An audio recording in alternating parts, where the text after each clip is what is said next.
Hey, Julian. Welcome. Nice to see you. Or nice to hear from you.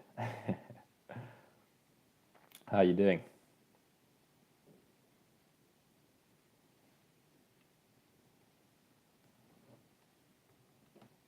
Glad you could make it.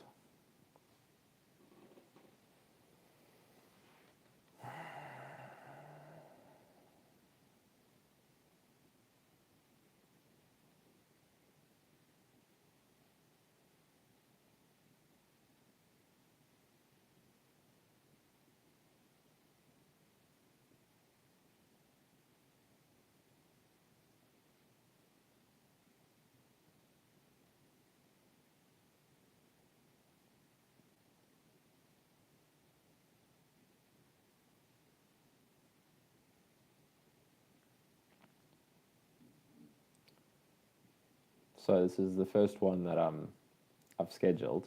Um, so hopefully we get a few more people today. Mentally not that easy. Everything when I do movements, maybe too much. Got symptoms again, and I lose hope. Okay. Yeah, it's like that. It really is. Um, it's not easy. it's But as I say a lot of the time, um, yeah, yeah, and it's don't know how to handle. Feels like not feeling that I do steps forward. Um, yeah, and it's like that a lot of the time. It was for me as well, and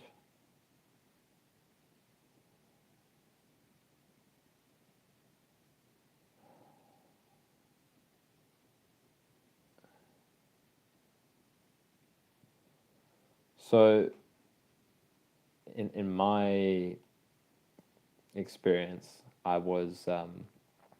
kind of got to the place where I was, up and down um, for a while.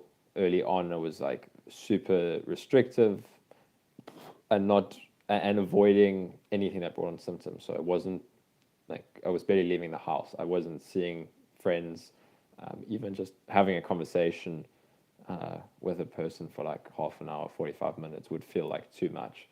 And then I kind of switched to like, okay, no, I know this is in, this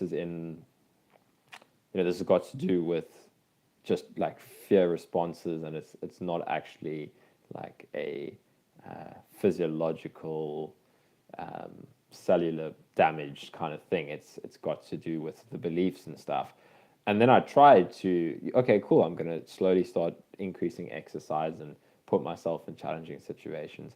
And that really, I was crashing so much, and that was like the period that was the toughest for me because I really was like, I have no idea what to do now because I tried the not doing anything. Now I'm trying to do something, and it's not working.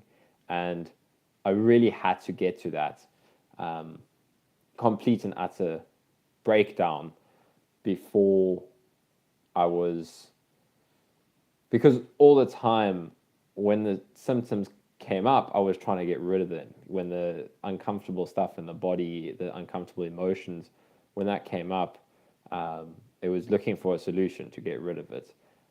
Until it was just, it's like you say, it was like um, just feel like you're not making any progress and you just don't know what to do. I had to get to that place where I didn't know what to do. And then from there, I started trusting my intuition, which I had been ignoring for a bit, where I would know that, okay, I should just sit and feel this, but there was such a strong part of me that didn't want to feel it. So long story short, it only started working once I kind of let go of trying to fight it at all. So I was, I put myself I was just how things played out. I was living on my own. Most of the time I'd been living with my family, and then I went to go live on my own. And in that time, I was just completely, I wasn't trying to live a normal life anymore. I'd accepted that, um, okay, this is what my situation is, and I kind of embraced it. So I'd been meditating for a while, and the more I did meditation, read about meditation, I realized how transformative it was. So I was like, well, I'm stuck inside all the time. So I'm just going to, I want to go on like a meditation retreat where you spend the whole day meditating, but I couldn't even do that some of the time. So I was like, well, I've got nothing else to do. So I'm just going to commit to this properly. Um, and then from there, that's when I started making progress. And then, after a couple of months of that, what happened was the fighting of the symptoms stopped. So then when I did go out and do something and the symptoms started coming up, I was able, because I'd spent the last month or so sitting with the really difficult, uncomfortable stuff, facing it, then I was able to, it wasn't such a problem if it came up. And then you start increasing and exposing yourself. So um, everyone's path is going to be different when it's the right time to push yourself. And the only way you're going to find that out is by slightly challenging yourself. And you can't know. That's the thing, is you kind of have to jump into the unknown. I don't know what's going to happen. Symptoms might come up. And then if symptoms do come up, it's really, I've said this a few times before, but we actually need that for the recovery. You need the symptoms to come up, because that's where you are able to work with it. That's the work you need to do is, okay, can I feel into this? Can I, why is this so uncomfortable? Why do I want so badly to get rid of this? And then obviously the mind could come up with like, well, obviously this is, painful, or whatever. I can't do the things I used to do. But just feeling through it. And then what really happens is it's all about resistance. So then it's not about getting rid of the symptoms. It's about being okay with whatever comes up. And it's not going to be like that forever. That's the thing. The mind can say, okay, so I just have to accept that I'm going to feel like this all the time. And maybe you do have to accept that, but then it changes. And it did for me. Was once I stopped fighting, it was like, oh my gosh, this whole thing was about fighting this stuff. But the only way I could find that out was by really diving into it and feeling into it until all the terrifying stuff was really felt. And then if I'm out and symptoms come up, there wasn't that fear, because that fear response is what drives the whole thing. It's like you're doing something and then the symptoms come up, and then it's like, oh shit, what do I do now? There's symptoms. If you've been working with your symptoms, then it's like, oh, okay, there's symptoms. Can I feel into this? But it's such a roller coaster, right? So sometimes it's just really intense. All of a sudden, it's like I was making such great progress, and now there's just symptoms whenever I do something, and there can be a lot of resistance to the symptoms as well. So like sometimes resistance just comes up. It's like, oh my gosh, I thought I was okay with feeling this, but now I'm resisting it so much. And again, it's just, and that's why I recommend meditation so much, is because it can help us to be aware of what's happening without being unconsciously identified with it. So, I'm resisting so much. I'm struggling. I'm not going to recover. Those are all just thoughts. But and then if you meditate and you start to just become present to the experience of thoughts, you can kind of notice that that's not you, right? So, oh, okay, there's just lots of resistance today. Like, wow, resistance is coming up. Thoughts could be saying like, I hate this so much. I remember this for me. Like I was really on the recovery path. I was meditating so much, and then I would just have a day where I'd go for a walk, which had been fine the day before, and it was not playing out how I wanted it to. And then there was so much resistance. It was like, I hate this. Like this is so unfair. All of that, but because I been working with meditation and thoughts for a while already, there was I wasn't really identified with that. So I was like, oh my gosh, like that's just a thought. It's fine. Like I could even say like, I don't want to do this anymore. I don't want to exist. This is so, um, you know, difficult. And it's like, that's just a thought. It comes and it goes. And then the next thought is like, whatever. Then there's a noticing the clouds in the sky or something like that. It's like, um, yeah, it's really like once you can see that you are not those thoughts, it's just something you can allow to pass through. So that's a bit of a long answer, but um, that's kind of my experience with it. So it's going to be up and down, and it's really just about can you work with the symptoms when they come up, and the fear and the um, thoughts and all of that. Gotcha. Glad it helps.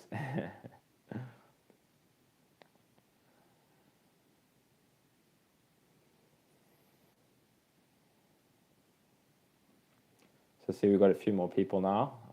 Welcome. If anybody uh, has any questions, just pop it in the chat. Questions about anything. There's no rules here. Careful.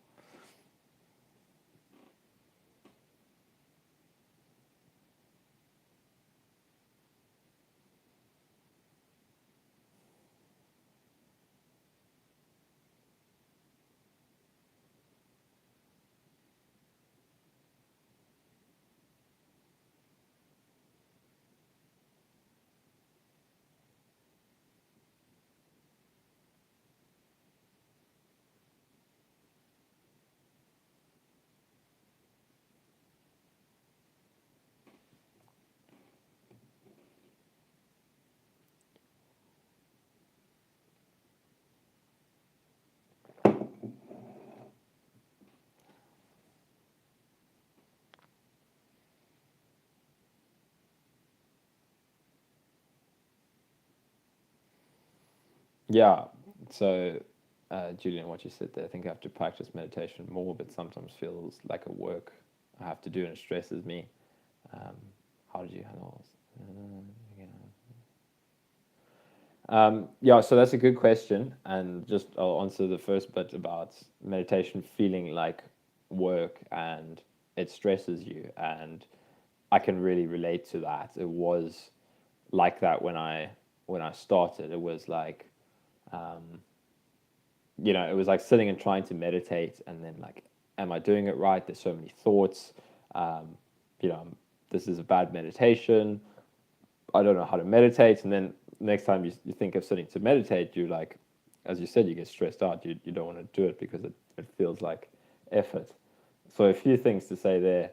Um, Firstly, what's generally driving that is we don't want to stop and feel what's there, right? If I think about it now, I still get days like that where I just want to keep myself busy and keep distracting myself so I don't have to stop. Because if I'm like, okay, I'm going to stop and meditate now, that means I really have to face what's here. And a lot of the time we want to distract ourselves from that. So that can be that initial not wanting to meditate.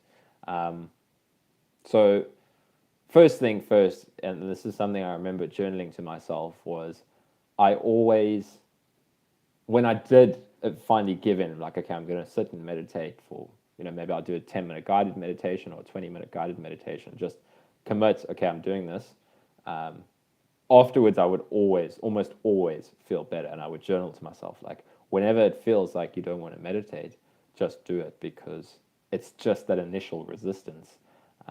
As soon as you can sit with what's there, it actually becomes okay and peaceful because, again, it's that not wanting to feel that's uncomfortable because something is there and we're trying to fight it, but we can't really. We can distract ourselves and whatnot, but it's so uncomfortable because there's something there. So, like starting with a guided meditation, I used the Waking Up app by Sam Harris a lot when I started. And what was helpful there is there's like an introductory course, but there's like a daily meditation as well. So I think it was a great way for me to get started was I just knew every day I was going to do the daily meditation. It was 10 minutes. So just start with something that you know you can do. It's like, can I sit for 5 minutes with whatever's here? So I'm feeling stressed. I don't want to meditate. Can I just, for 5 minutes, feel what that stress feels like? What don't I want to feel? Because the thing is, really, so meditation, I mean, there's so many ways about it, but in the end, it's really about not doing anything at all. And it can be very difficult to do that initially because the mind's got so much momentum. So a helpful way to start is just to pay attention to some sense object. So a lot of the time it's the breath. So can I focus on the sensations of the breath? Because that gives us something to place our mind on. And then when a thought comes, and we can get lost in the thought for 2 minutes, 5 minutes, whatever. And then eventually we wake up and we realize, like, oh my gosh, I was not paying attention to the breath. And what can be really helpful is to not like put any pressure on yourself, or like get upset with yourself that there's thoughts, because there are going to be thoughts. So it's not about trying to stop the thoughts. It's about, so especially if you don't meditate much, it's about that moment when you realize that you were thinking, and then you go back to the breath. That's what you're training initially, is like the more, and if you're just grateful when you notice that, so like noticing the breath, all of a sudden a thought comes along like, oh, I've got plans later. What if I get symptoms later? I'm gonna have to speak to this person. I'm quite scared about that. And the next thing you're like, oh my gosh, I'm thinking. In that moment, if you can be like, oh, some part of me suddenly just realized, like you were lost in the thoughts, and then you're not. And that's what you want to train in essence. So the best way to do that is to be happy when that happens. So like, oh, I'm lost in thought, I'm lost in thought. Oh shit, I was thinking. Oh, awesome, I just realized that. As opposed to the way it goes for a lot of people when they start, and it was for me, it was like, shit, so many thoughts. I'm thinking again. I need to be focusing on the breath. So that's just one pointer. And yeah, just what also helped was like, eventually I just committed to it. So like I set like a morning, every morning I would go have a cold shower to help wake me up, and then I would sit and meditate. And some mornings it was fine, and some mornings I really didn't want to. But to just say like I don't really have a choice in it. But in the end, it's like whatever, you're going to meditate or you're not going to meditate. What would happen with me is I would avoid it so much until I couldn't anymore. And then eventually, like that's, it was horrible at the time, but that's why this experience was so powerful, because I eventually got forced to do what I needed to do, where the symptoms would get so bad, the crash would get so bad, where all I was able to do was just lie there, and then I had to feel into it. So that's just about meditation, and guided meditations can be really helpful as well. You're just letting somebody guide you, so it can help to bring you back into it. How did you handle getting symptoms while being with friends to get out of the situation? So what I would say, that's where it really does help if you meditating outside of those situations. So maybe every morning when you wake up and every evening when you go to bed, and then you'll have more awareness in other situations. So it can be difficult at first to like, okay, what do I do in this situation? How do I deal with what's coming up, the symptoms or the thoughts or the fears in the busy situation of being with friends and socializing? How do you get into the body? Well, that's where specific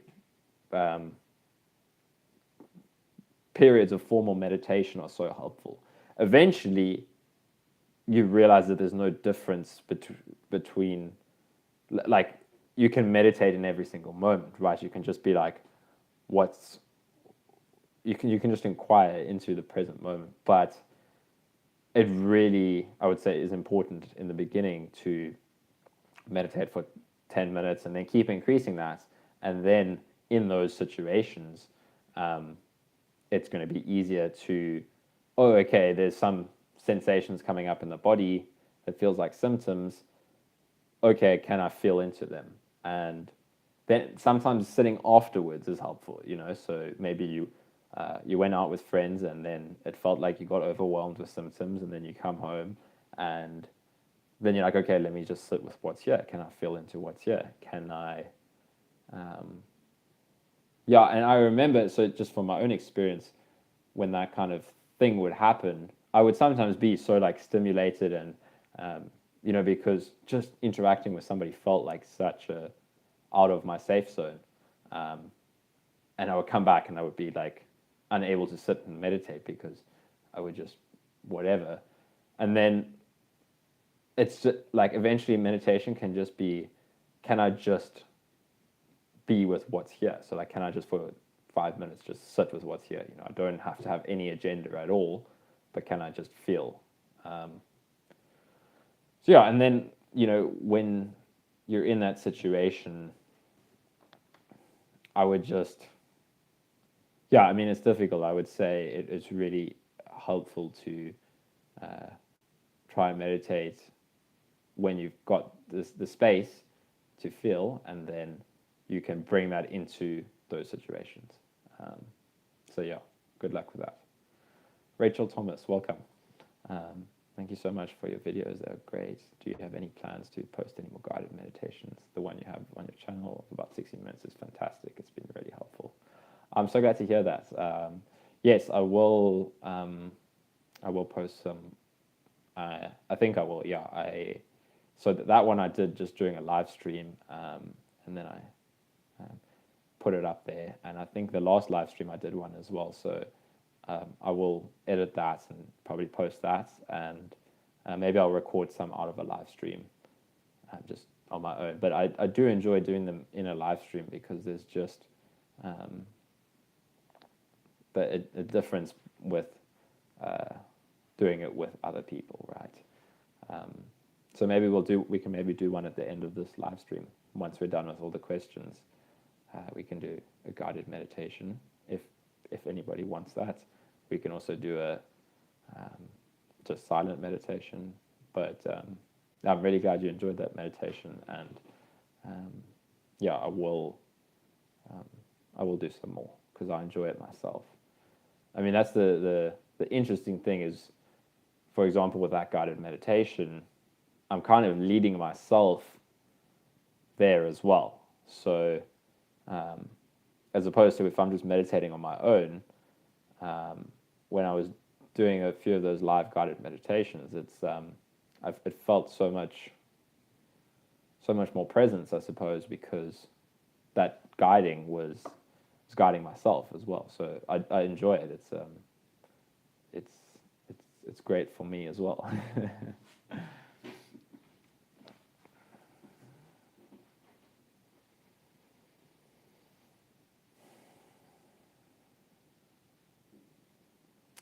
You're welcome, Julian.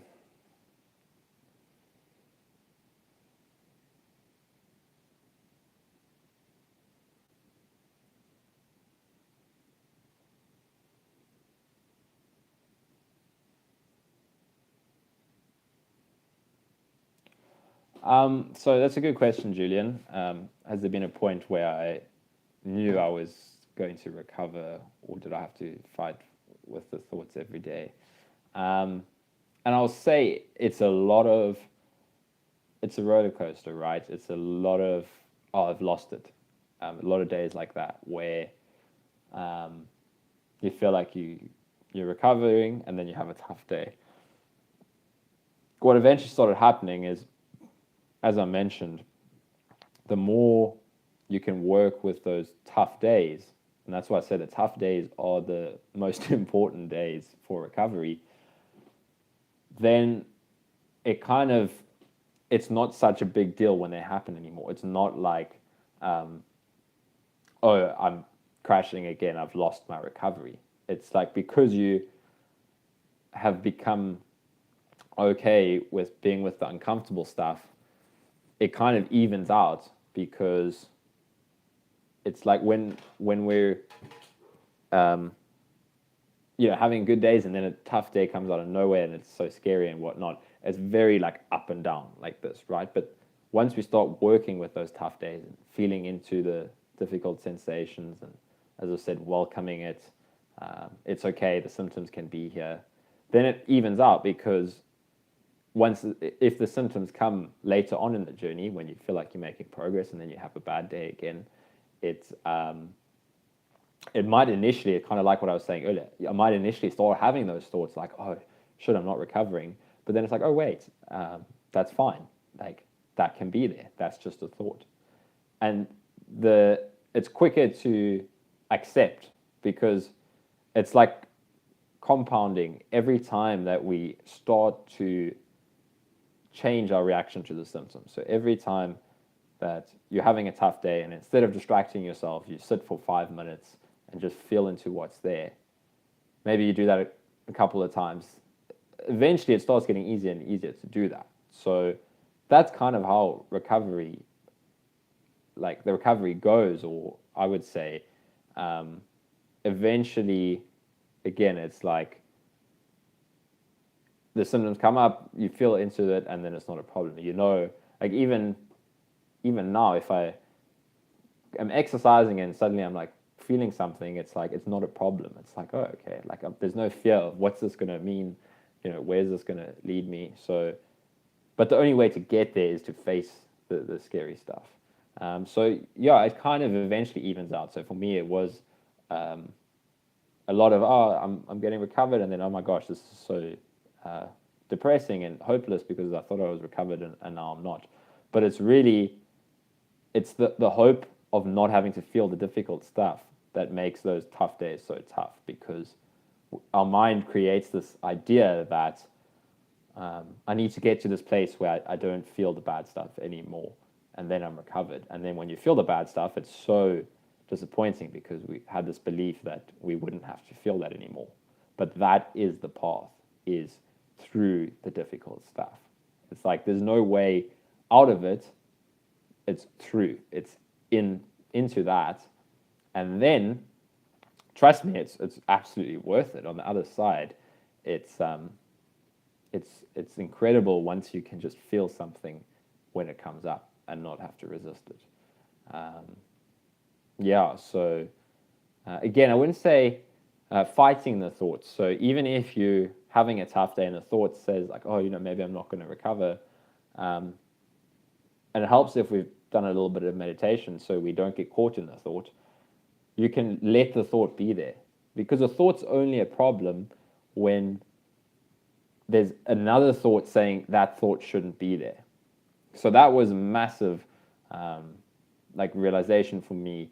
Was I was felt like I was making progress, and I was like, yeah, I've got to have positive thoughts. I am recovering. It's going to be okay. But then those thoughts would come. I'd have a tough day, and it's like, oh no, I'm going to crash. And then it'd be like, oh no, that thought's bad. That mustn't be here. And that didn't work. I was stuck there, right? Until eventually, through some really good teaching, and I've mentioned Angelo DeLullo quite a few times, and I learned so much from his book and his YouTube channel. It was like, oh my gosh, any thought can be here. So I'm feeling that, and then the thought is like, oh no, I'm going to have a crash. And then it's like, that thought shouldn't be there. And it's like, oh no, wait, that's okay. That thought can be there. And then, oh, is there a thought saying that shouldn't be there? Okay, that's fine. That can be there. So yeah, it's eventually just like welcoming. It's like, and again, it's like being authentic. That's what it felt like to me. Was I'm no longer pretending that, yes, I'm so positive, I'm going to get through this. That was helpful for a while, but eventually it was like, oh, okay, there's a fear thought. I'm feeling fear. Like, I don't need to pretend I'm not feeling fear. I'm feeling fear. That's fine. It's only a problem if I don't want to feel fear. Then fear's a problem. As soon as you're like, there's a fear thought and it can be there, it was such a relief for me. It was like, oh my goodness, I don't need to fight these anymore. There was like all this build-up all through my life. It was like, oh no, if those thoughts come, that's bad. Like about a relationship breakup. I remember particularly if those thoughts would come, be like, oh no, I'm going to get depressed again or something. And eventually it was like, oh no, it's fine. If, sadness comes, it comes. Yeah, so that's what I would say there. His name, Angelo DeLullo, his channel is Simply Always Awake. If you look under the community tab, I've shared some of his videos there, so you can find the channel there. I will say his teaching is it runs very deep, right? So some people might not be in a place where they ready to go. It's really about going to the core of your suffering and all of that. But his book is very comprehensive and great. Like, he's got some chapters on thoughts, emotions, all of that. And for me, it was the most important book I read. But again, I was in a place where I had nowhere left to go, and I was willing to face what I needed to face. So yeah, to check out his stuff. He's got a lot of videos, so go through his playlists, and he talks about awakening, which is kind of a shift from being in the world of believing our thoughts, and I am my thoughts. And then through meditation, you can kind of start to notice, like, oh, you're not your thoughts. But like a massive shift can happen where you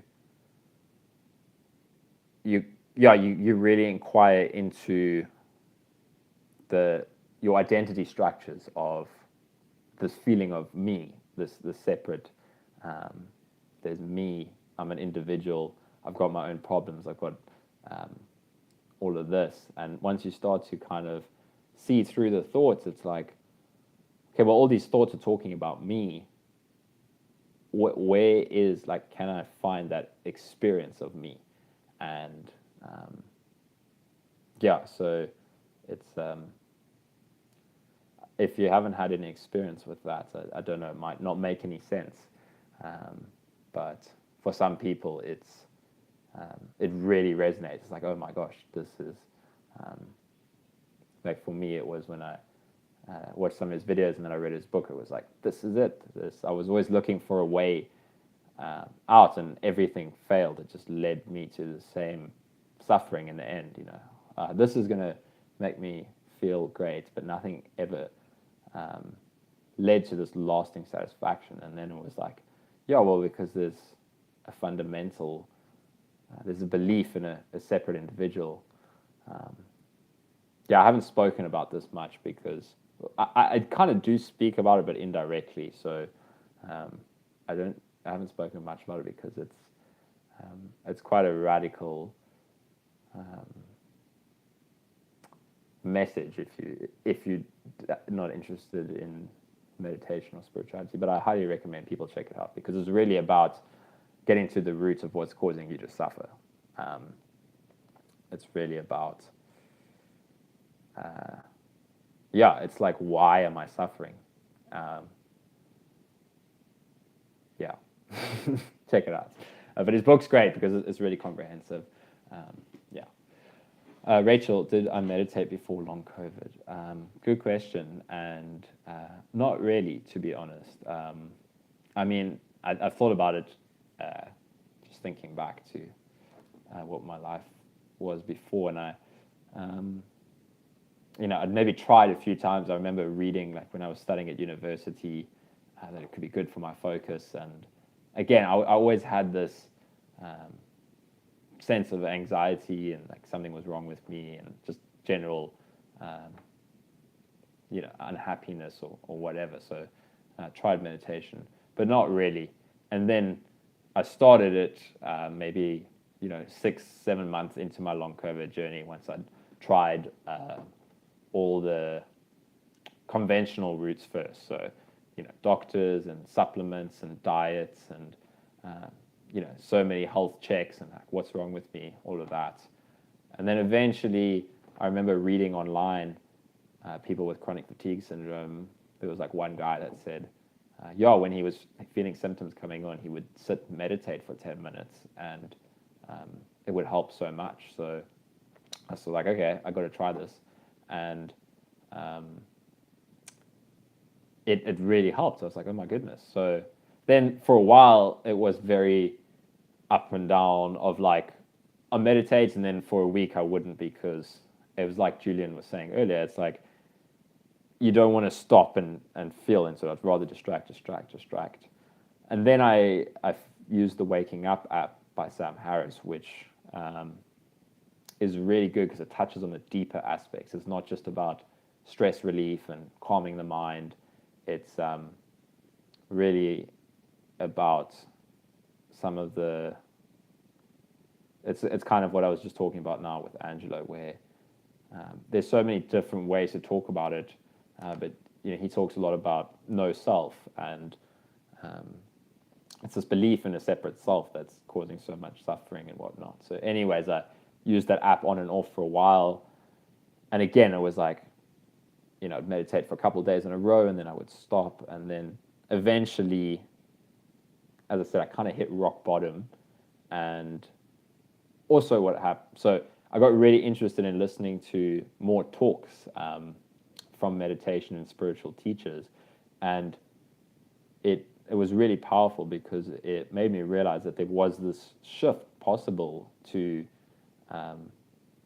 really get under the roots of your suffering, right? To really have this shift where you don't feel like this separate self anymore. And the more I listened to it, I was like, this is where I've got to go. It's like, and it was so clear eventually. I mean, I fought it for so long. I was like, I just want a normal life again. I want to be able to do all of those things. And eventually it was like, no, this is what's going on here. It's like my life is set up perfectly for me to just pursue this. So I went on a meditation retreat. I mean, I wasn't thinking like that specifically at the time. It was I was just like going down this path, and I went on a meditation retreat, which was like a 5-day silent, 5 days of silence, and like a few 1-hour sessions throughout the day. So it was a lot of meditation, and that was really powerful because once I came back from that, that's only when I really started meditating. Because again, in the past I would do 10 minutes every now and then. The whole time it's helpful. It's really, after just a month or two of meditating, it was incredible the difference just in not getting upset about things anymore. It was like just noticing, oh, like look at that, I'm getting pissed off, as opposed to just reacting out of that. But anyways, after the retreat, I was like, okay, I can sit for half an hour and meditate. Whereas before the retreat, I would have like, no, that's just too uncomfortable. I can't do it for half an hour. The thoughts while I'm sitting there, just like, when's the time we're going to go? And then eventually on a retreat, you maybe go through that phase at first, and then eventually, because you're in this environment where, especially a silent retreat, you're not talking at all for 5 days. You're just sitting in silence. It kind of like deepens and becomes easier. There's less distraction. You're just in this. It's like, okay, this is what you're doing. And then after that, I started meditating for like 2 half-an-hour sessions a day. And then when I found Angelo's stuff, that was when I really started to recover, because then I really started getting at the things that were causing me to suffer. It wasn't just about trying to calm the mind anymore. That it was like self-inquiry, which is seeing through everything that you think you are. That's just a thought. Okay, who am I? I'm Kyle. For anybody, it could be I'm your name. Oh, okay, that's just a thought, right? But who's seeing that thought? Who's noticing that thought? Anyways, that's when things really started to change. So yeah, that's kind of my journey with meditation. And then I was also reading a lot of books, different parts, until I read Angelo's book, and I was like, yeah, this is. You can keep distracting yourself and trying to understand these teachings, and like, I want to get it, but it's not like that. You can get pointed, and then you just got to look in your own experience, right? It's really not about learning anything. Maybe initially, just a few pointers, but it's about what's right here all the time. you can just dive in. So there's a long answer about meditation.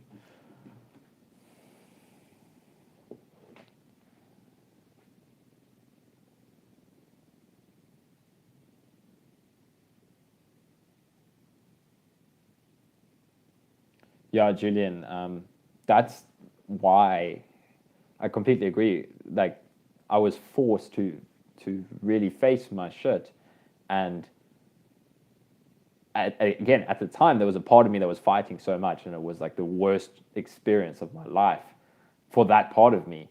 But eventually, as I said, with the self inquiry and that ego, the thinking mind that's trying to hang on, kind of you start to see through it, and then it was like it's difficult, it's challenging, but it was such a gift because that's really how to get through your suffering. It's just to face it all, right? So as you say, you really have to face the roots of your problems, and it can be really difficult at first. But for me, it was the best thing that ever happened to me. And again, that's why I said like this whole experience was, it was always saying like this is not it, right? So it's like I'm doing, trying to, distract myself with something, and all these symptoms would come up, and eventually I accepted that I shouldn't be doing that, and it was kind of forcing me, and eventually the path like just there was only one way forward, right? So yeah, I was completely the same, always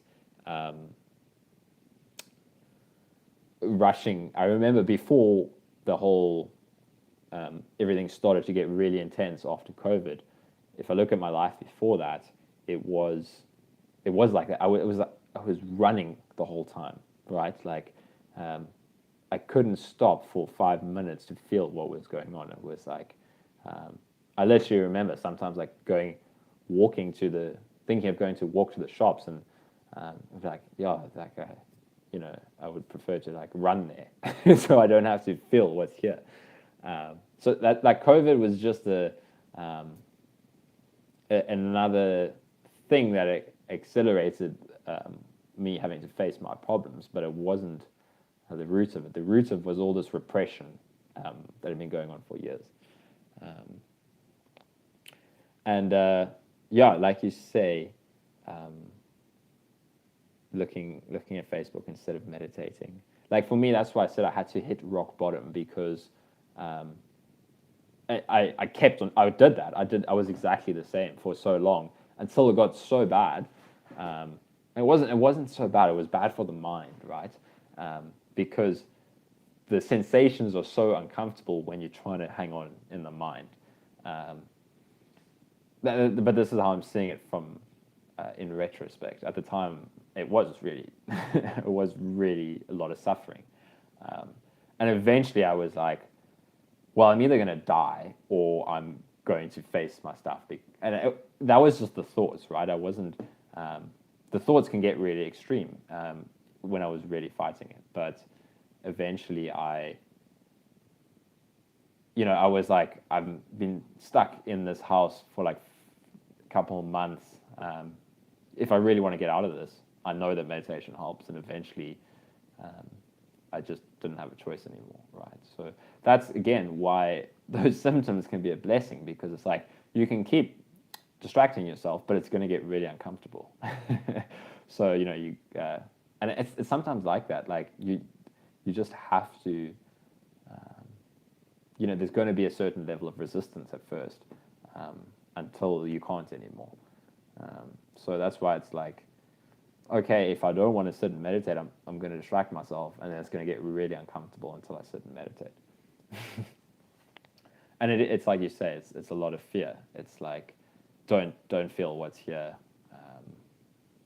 And it's the mind says, like, the thoughts will say, whatever you do, don't feel this, because like if you start facing what's there and you kind of feel into what you don't want to feel, it can sometimes feel really intense, and the mind can say, like, whatever you do, don't, we've got to not feel that. But it's really, as soon as you kind of surrender to that feeling and just let it come, it's like the feeling itself is not a problem. It's it was the fighting it that was so uncomfortable. I want to ask you something about pacing. I totally get your idea that we have to get symptoms to recover, but did you do any pacings? Yeah, that's another good question, Julian. And it's really finding a balance, right? Pacing, like I would say, you got to find your own, like, you will naturally find your own pacing technique, because maybe you push too hard and you get too many symptoms, and then if you keep pushing, it's going to get, like this is how it could play out. Like eventually you're going to have to slow down, because like it's going to force you to slow down. So for me, I was at first too rigid with pacing, right? There was so much fear that I had, these fear beliefs that I had taken on from reading chronic fatigue syndrome forums, people who said, whatever you do, avoid symptoms. So that was the pacing technique. It was like, do something. If the symptoms come, stop and rest for double the amounts of time. So eventually I was following like a strict schedule. I was working with a physio who was really helpful. She was great, but and I had to try this path for me to see that it couldn't work, right? So we did this strict activity scheduling where I kind of planned out my whole day of, okay, wake up in the morning, brush my teeth, so 15 minutes of activity, and then we did like a 2-to-1 or 1-to-2 activity to rest. So, okay, I'm going to have a appointment with the physio online, which is like 45 minutes of talking. Then I have to do an hour and a half of resting. And if I want to spend half an hour on my computer, I have to do an hour of resting. And it was just this impossible challenge I set for myself. And I had to fail at it miserably before I let go of it. And then that's why I say a more natural pacing method is what holds. When I try to do strict pacing, where controlling, okay, I'm going to do, because again, it was trying to avoid the symptoms, right? It was like, I'm going to do just enough. I'm going to do as much activity as I can, and if the symptoms come, then I'm going to rest. And I would distract myself, right? I'd be on my computer for an hour, and then now I have to rest for 2 hours. It's like, I can't do that. And then I'd have a crash. And then I was stuck in this cycle where I was like, the only way I'm going to recover is once I nail this pacing, like bang on, like I have to stick to this. And I did that for like months, where it was just like crashing every week, until I was like, I can't do this. It's like, this isn't working. I've got to find another way. And then, yeah, long story short, I started introducing, it's really trying to control, like you said, you're trying to control the symptoms, which you can't. So if I say now, what I would recommend with pacing is, what I would say by pacing is, and it's going to be different for everybody because they're in a different place, right? Maybe somebody's not doing enough, so introducing a little bit of activity, the things they're afraid of, and then, but balancing that out, but not in a strict way, right? So like, go for a walk. Like maybe somebody can't go for a walk, so start with a 5-minute walk or 1-minute walk, whatever. Like everyone's going to figure this out. Start with where you're at. And then I say it's important to, if the symptoms come up, it's not about fear. It's not like, oh, now I need to rest to get rid of the symptoms.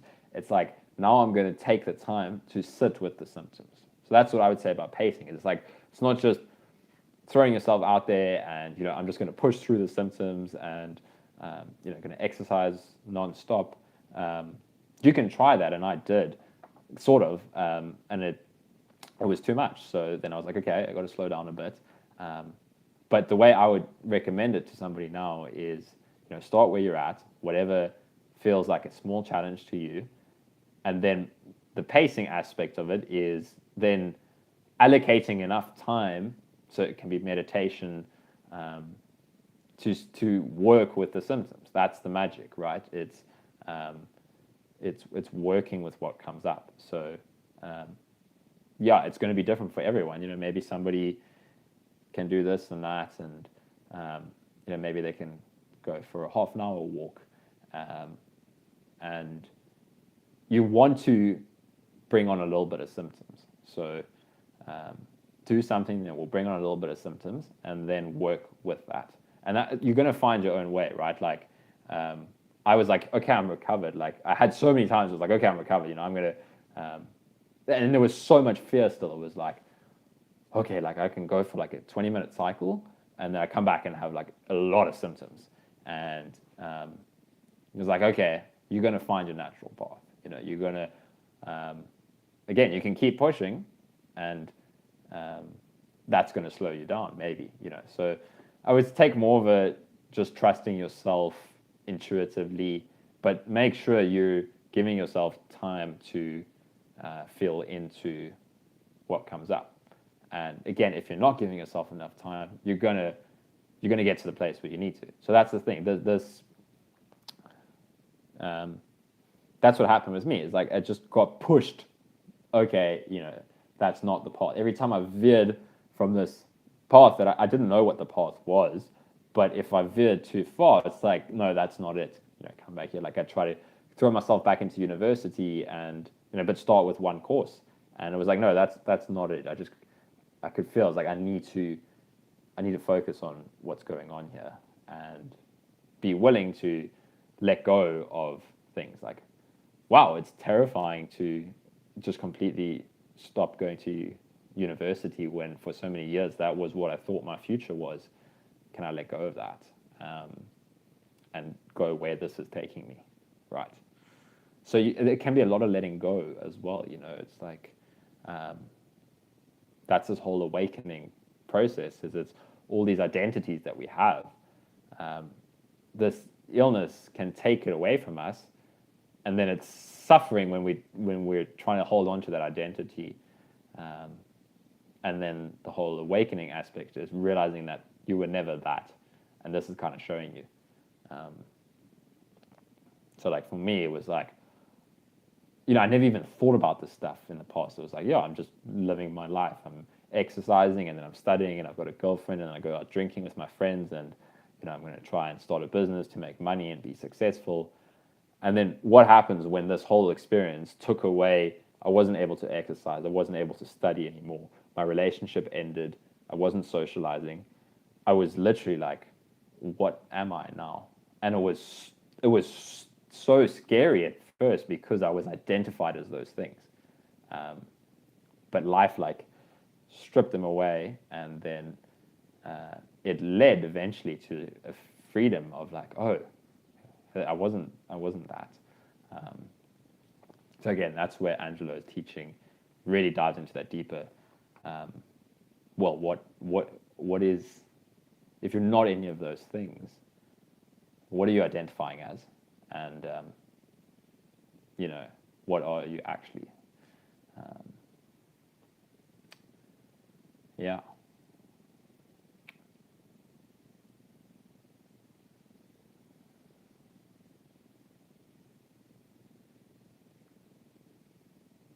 So I'm probably going to, in the future, make some more videos talking about the deeper aspects of this, because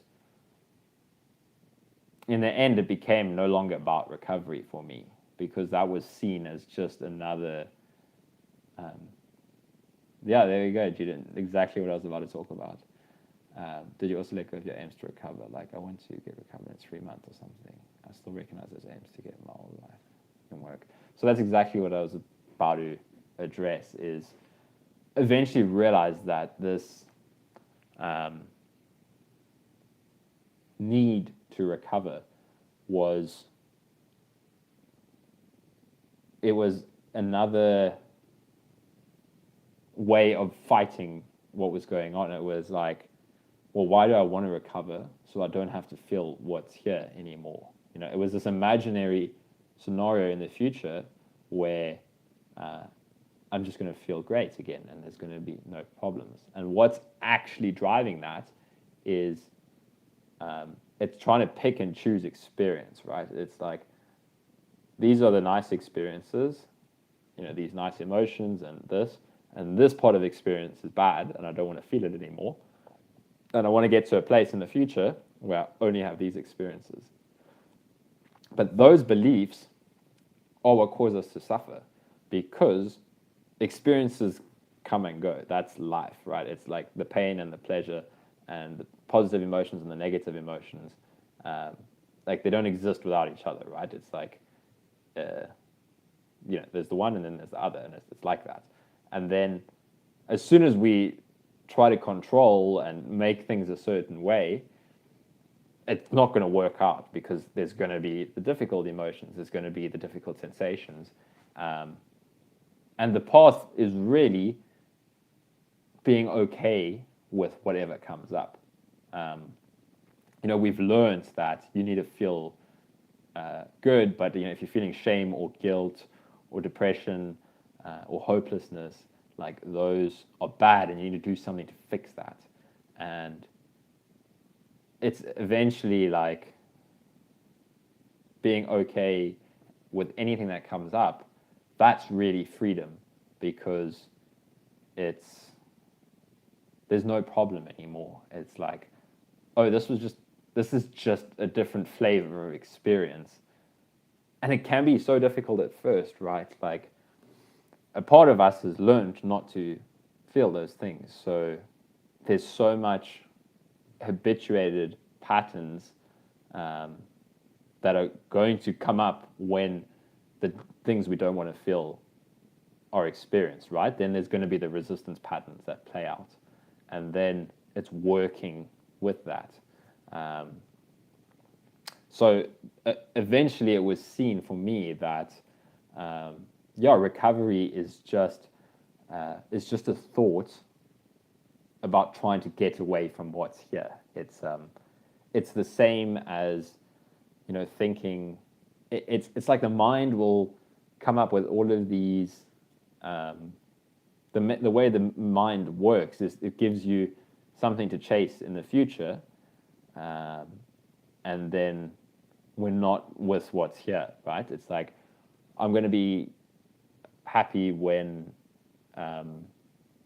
I get this, and you can, put anything there. It's like, once I have a great relationship, once I have $1 million, once I've got a successful business, once I've overcome my social anxiety, once whatever it is for someone, we've got to, the mind makes a problem, right?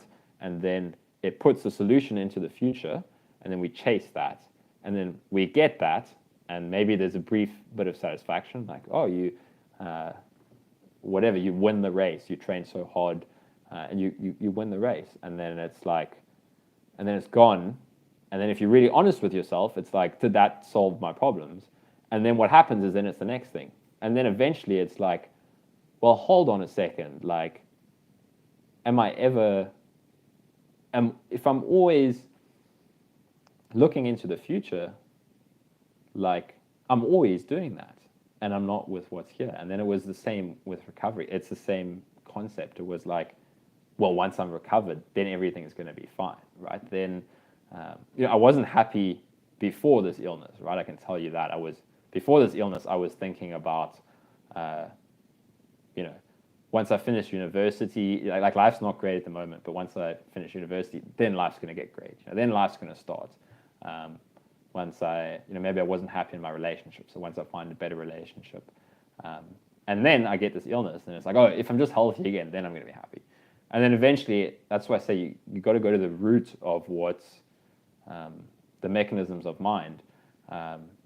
It's like, oh my gosh, this is what's causing me to suffer. It's this resisting what's here and seeking something in the future.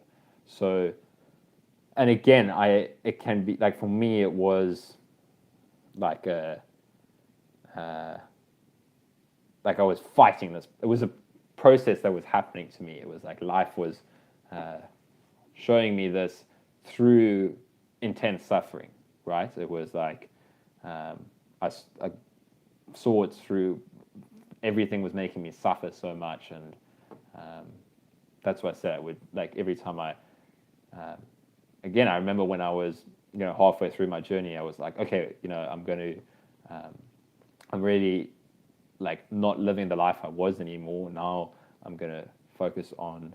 I was really interested in like physics and philosophy and stuff. And it's like I'm gonna become I'm gonna read all the books and become really intelligent. Maybe become whatever, someone really good at those kind of things. And it didn't like I couldn't do it. It was like again there was this fighting. It was like, well, I can't do it because I've got this illness, and it was eventually like, oh my gosh, this is a problem because I'm imagining like something else that I want instead of being with what's here.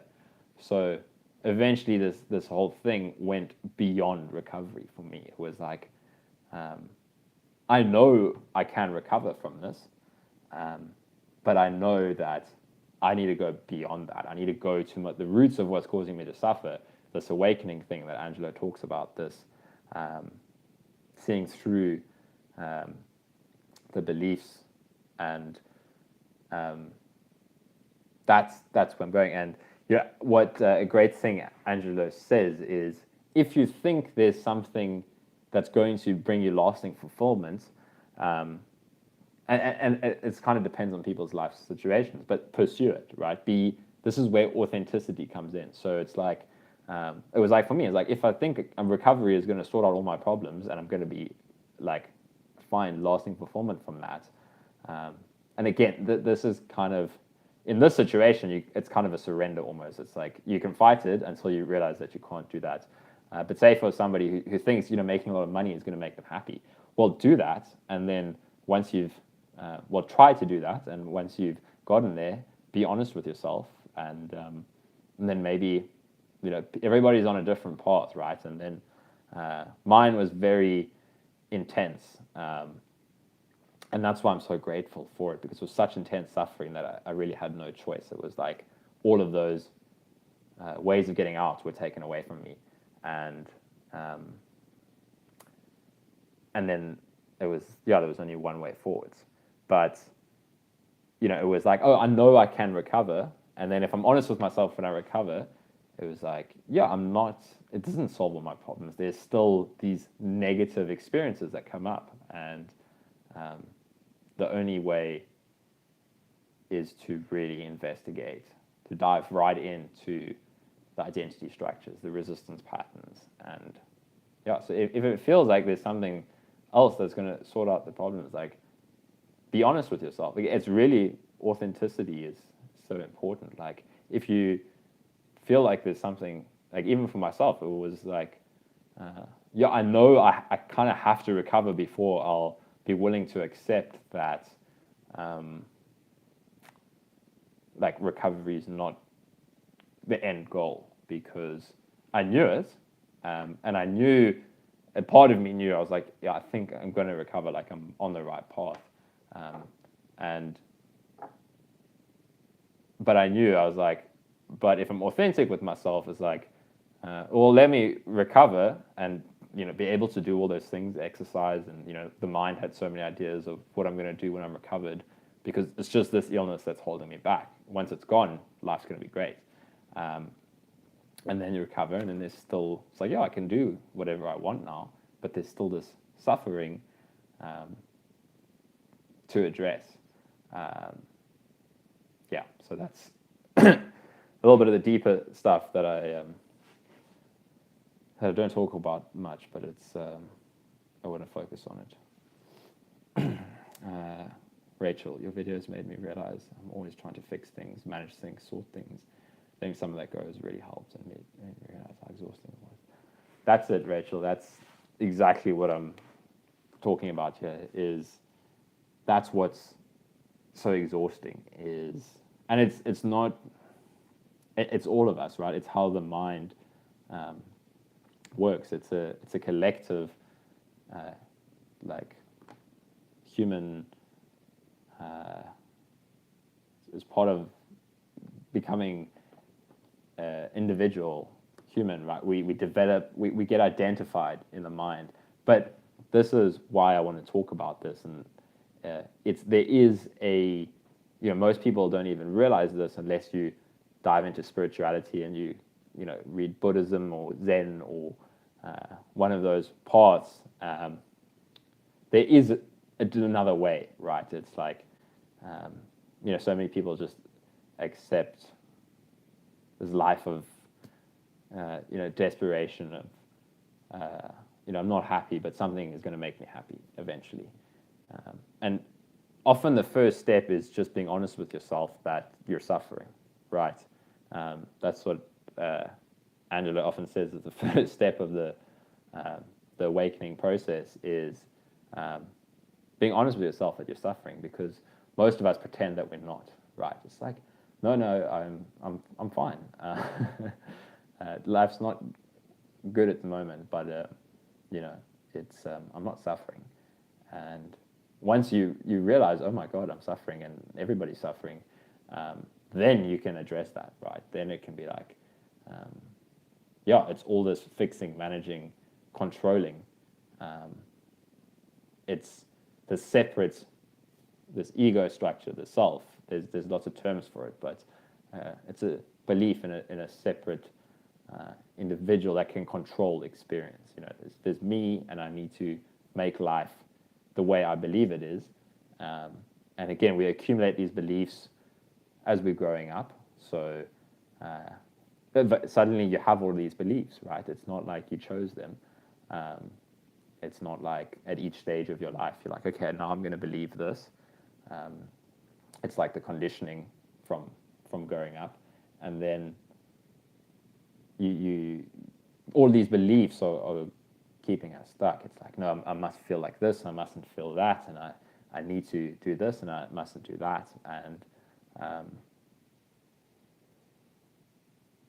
and ultimately then something will come out and throw a massive curveball, and it's like, well, what do I do now? That whole life that I thought I needed to live, it's impossible. Like, that's what this was for me. It was like, it was just a complete like waking up process of like, that's not it. But it was such a struggle. There's a part of us that doesn't want to let go. But you can address that, right? Welcome, Stuart. Nice to have you here. I can relate trying to control everything. That's the Adyashanti, another really great spiritual. The word spiritual is very loaded for some people, but just talking about what I'm talking about here, waking up from the dream of our thoughts and that kind of thing. He says the thing we fear the most is not actually death, it's having no control. Like, that's what the ego fears the most. And that really resonated with me. It was, it's very true. It's that's many of our deepest fear is, it's like, oh my gosh, I don't actually have any control. Yeah.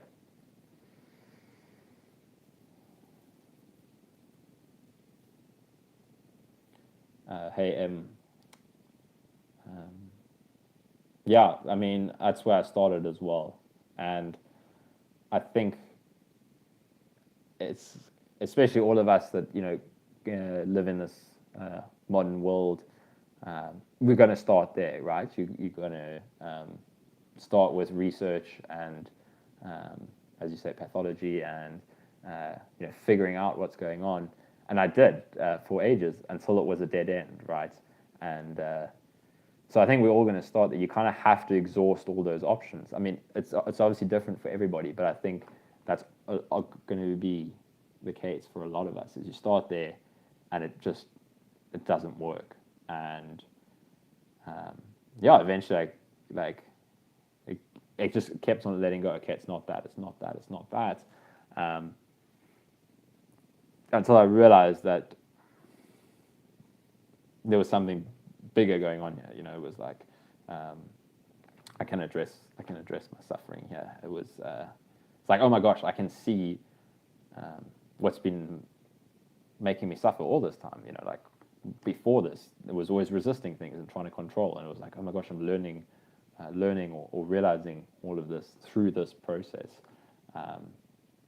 But it was like a baptism by fire. It was like realizing it's through intense fighting until it was like, okay, well, that's not working. So yeah, I'm glad to share it with you. It's it really, I want to say, it can be the greatest gift because it gives you the permission to explore this, right? Like if I just think for myself, it was like I wasn't going to drop out of university and start meditating and going down this path and really getting at what was causing me to suffer if this whole thing hadn't happened. And again, to the individual ego that wanted the world a certain way, this was the worst thing that could happen to me. But it was that individual ego that was making me suffer, right? So it was like, that was kind of like getting eaten away at through this process. So for the part of me that was identifying as that was terrifying until I realized that it's like, oh, that's I'm identifying with my thoughts. It's like these teachings is like, it's so incredible when you realize there's another way, and it can resonate with you on a deep level. It can be like, oh, like I just think for me it was like, it's like this is why there was always something missing, right? Because I was like identifying separate from life. It can be tough to talk about, but there are really some good teachers who can speak really clearly on this topic.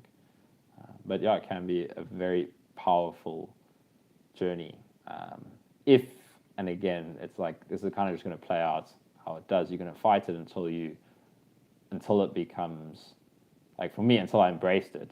But I had to fight it first because it was that part of me that was going to fight it until I embraced it and was like, okay, this is still tough. I'm still struggling, and there's still days where I feel like shit.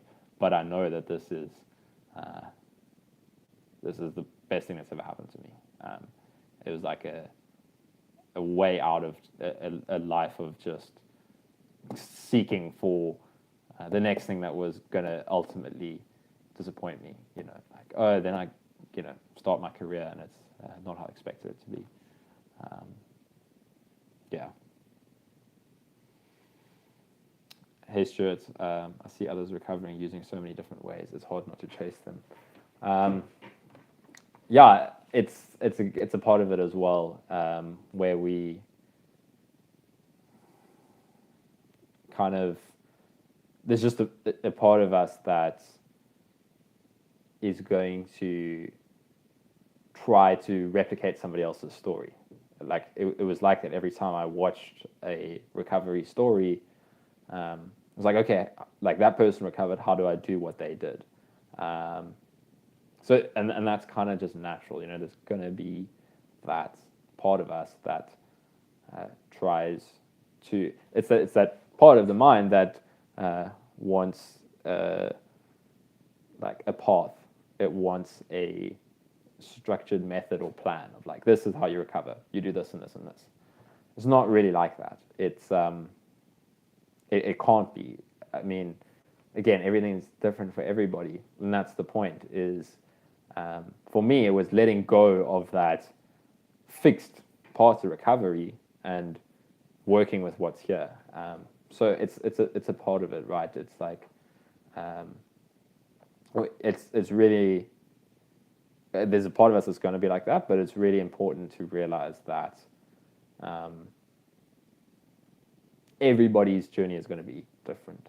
Like, we're all coming into this with different conditioning, with different backgrounds, with different bodies that are reacting in different ways. We've got to face different things, right? So for somebody, maybe they've got a fear of this, and and not that, and somebody else has got a fear of this and not that, and yeah, it's like just to be aware of that, like you've mentioned that, you're aware of that, and that's the first step, is that process is there, and then just to be aware of it, like, oh look, I'm trying to replicate their story, um, that's fine, but realizing that it's not going to be like that. It's going to be unique to your situation, right? But you can pick up things from people's experiences. Listening to different people saying something that resonates, and then applying in a way that it's relevant to your situation, right? So, like what I talk about, um, facing your own fears or things you're resisting, right? It's going to be different for different people. Maybe for me, some things were easier than it was for somebody else. So, yeah. Cheers, Julian. Thanks for joining us. You're welcome, and best of luck to you as well. Thanks for your questions. You had a lot of great questions.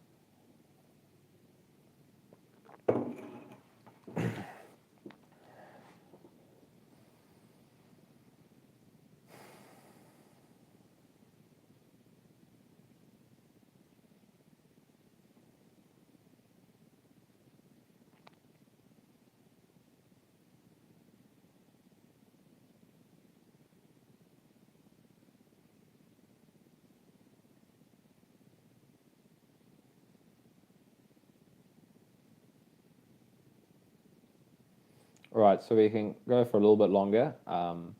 If anybody else has any questions, feel free to shoot them in the chat box. And then we can finish off with the meditation. So, yeah, everybody, if there's more questions, we'll keep answering, and then we'll finish off with maybe a 15-minute meditation, or we can do a guided meditation, or a just silent sitting, whatever everybody wants.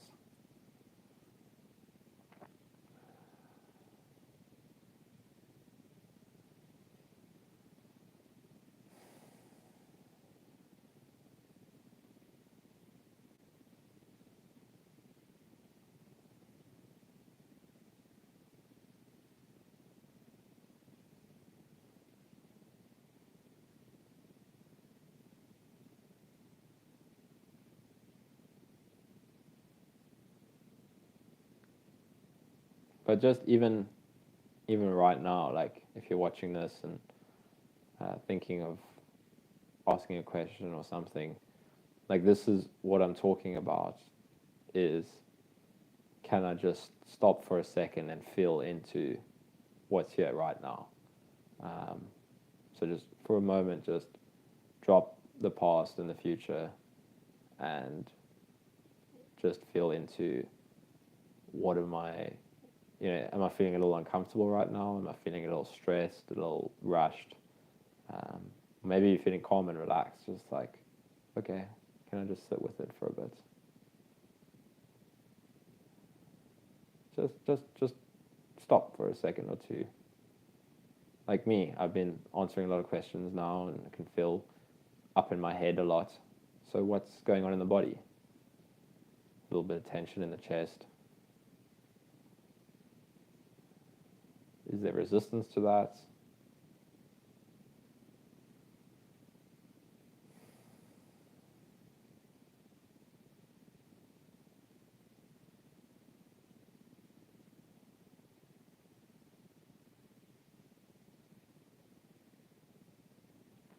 Is there an agenda that I need to get rid of that? I need to feel more relaxed.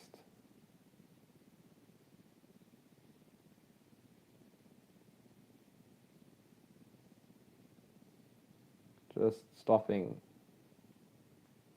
whenever we're feeling up in the head, tense. Often we don't want to stop because we don't want to feel what's here.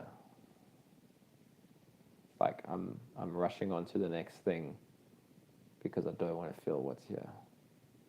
Can sometimes feel like boredom. You stop and you're like, this is boring. I need to do something.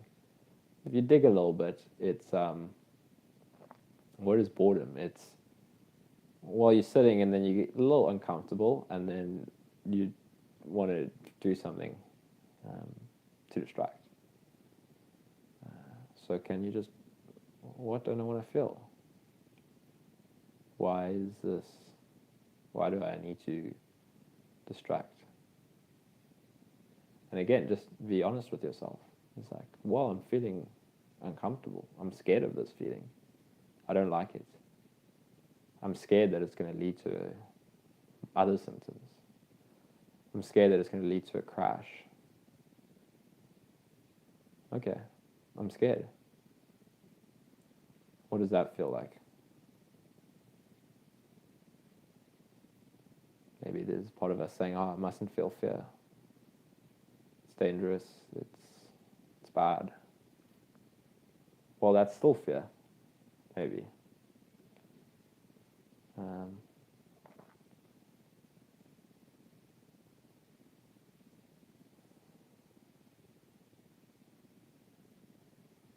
Maybe there's frustration. I don't want to feel this now. I wish there weren't so many thoughts. I wish I was feeling relaxed. Again, if we dig in a little bit, is there something we're resisting? Well, we want to feel relaxed because we don't want to feel maybe some tension. Can you just, what does that tension feel like? Where are you feeling tense in the body? And what about the tension is a problem? Just like get curious. Whatever it is, if it's some pain somewhere, well, what does pain really feel like? If I'm not thinking about getting rid of it, I'm just feeling it right here, right now.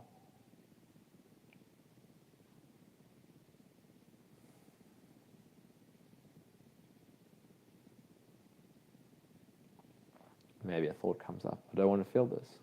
Okay, that's a thought. That's fine. Again, it's not about then that thought shouldn't be here. Because that's only when the thought's a problem. When there's another thought saying, well, that thought shouldn't be here.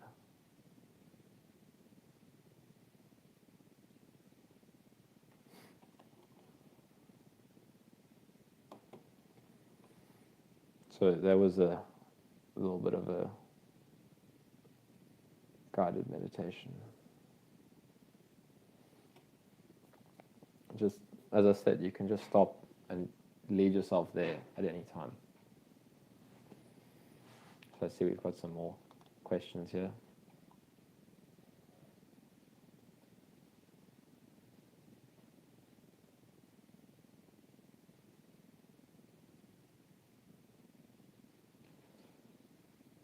How did you let go of the narrative of getting worse a whole year later? Stuart, that's a good question.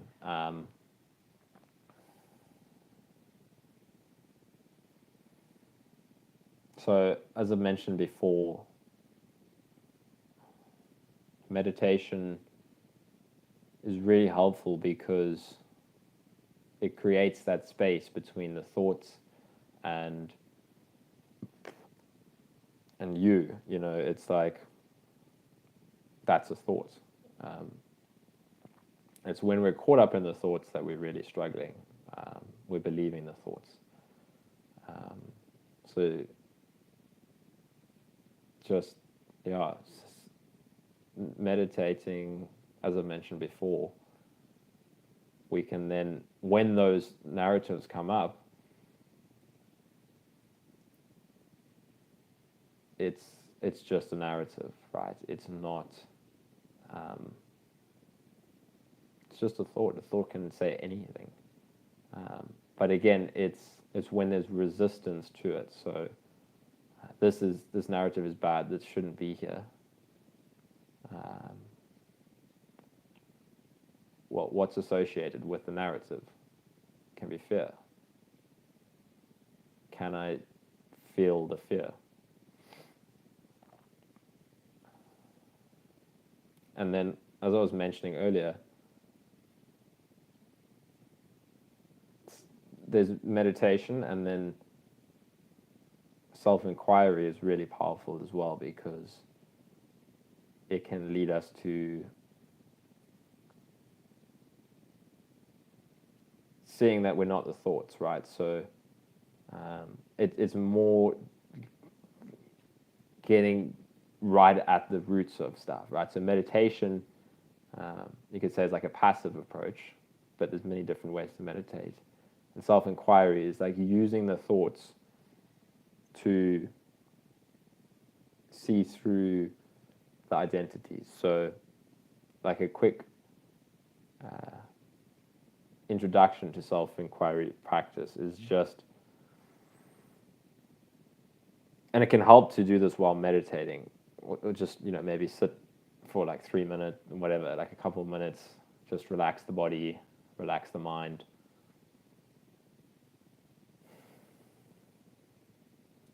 And then you can ask yourself,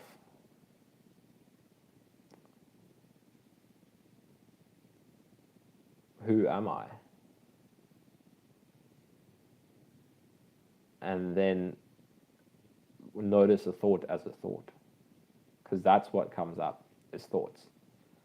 I'm Kyle, I'm Stuart, I'm Julian. Okay, that's a thought. Who's noticing the thoughts? I'm noticing the thoughts. Okay, that's a thought. Like, what is noticing the thoughts? And at first it can be very frustrating because it doesn't make sense to the mind. And that's because we've got to go beyond the mind, right? It starts with a lot of thoughts, and we just see the thoughts as a thought. Okay,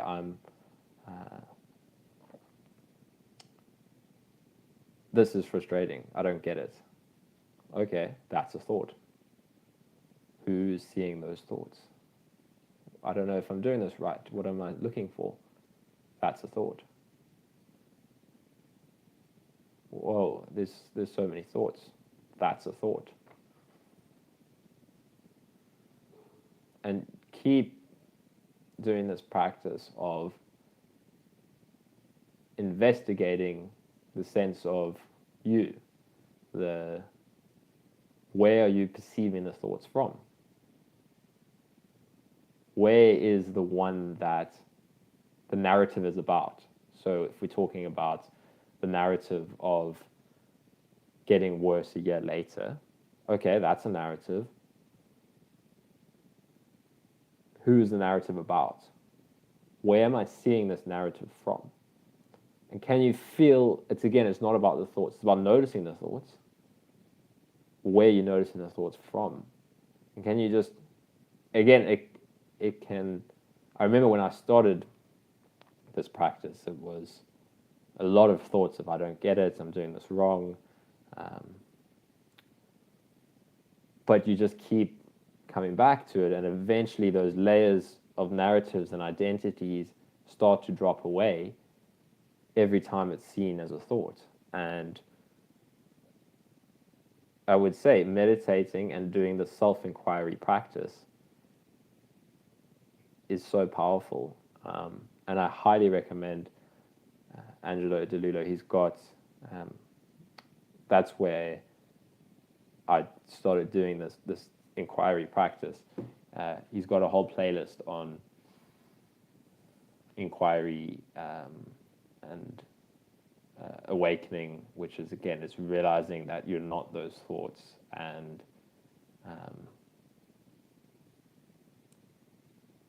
digging into where are you perceiving from in experience, and just like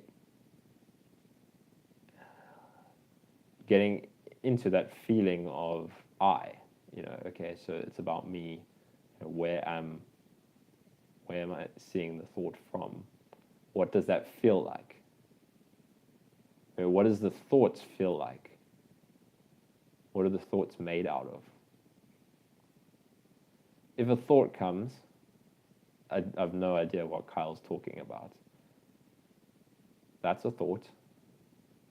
And can you kind of hold the thought and like, what is the thought made out of?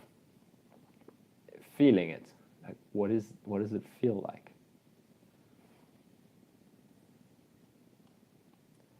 So that's just a quick introduction to inquiry,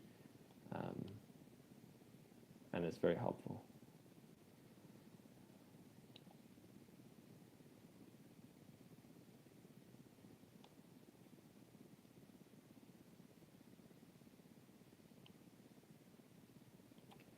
M says, I still find it very hard to not seek any distractions. I feel so drawn to stimulating myself and find it hard to just sit and do nothing.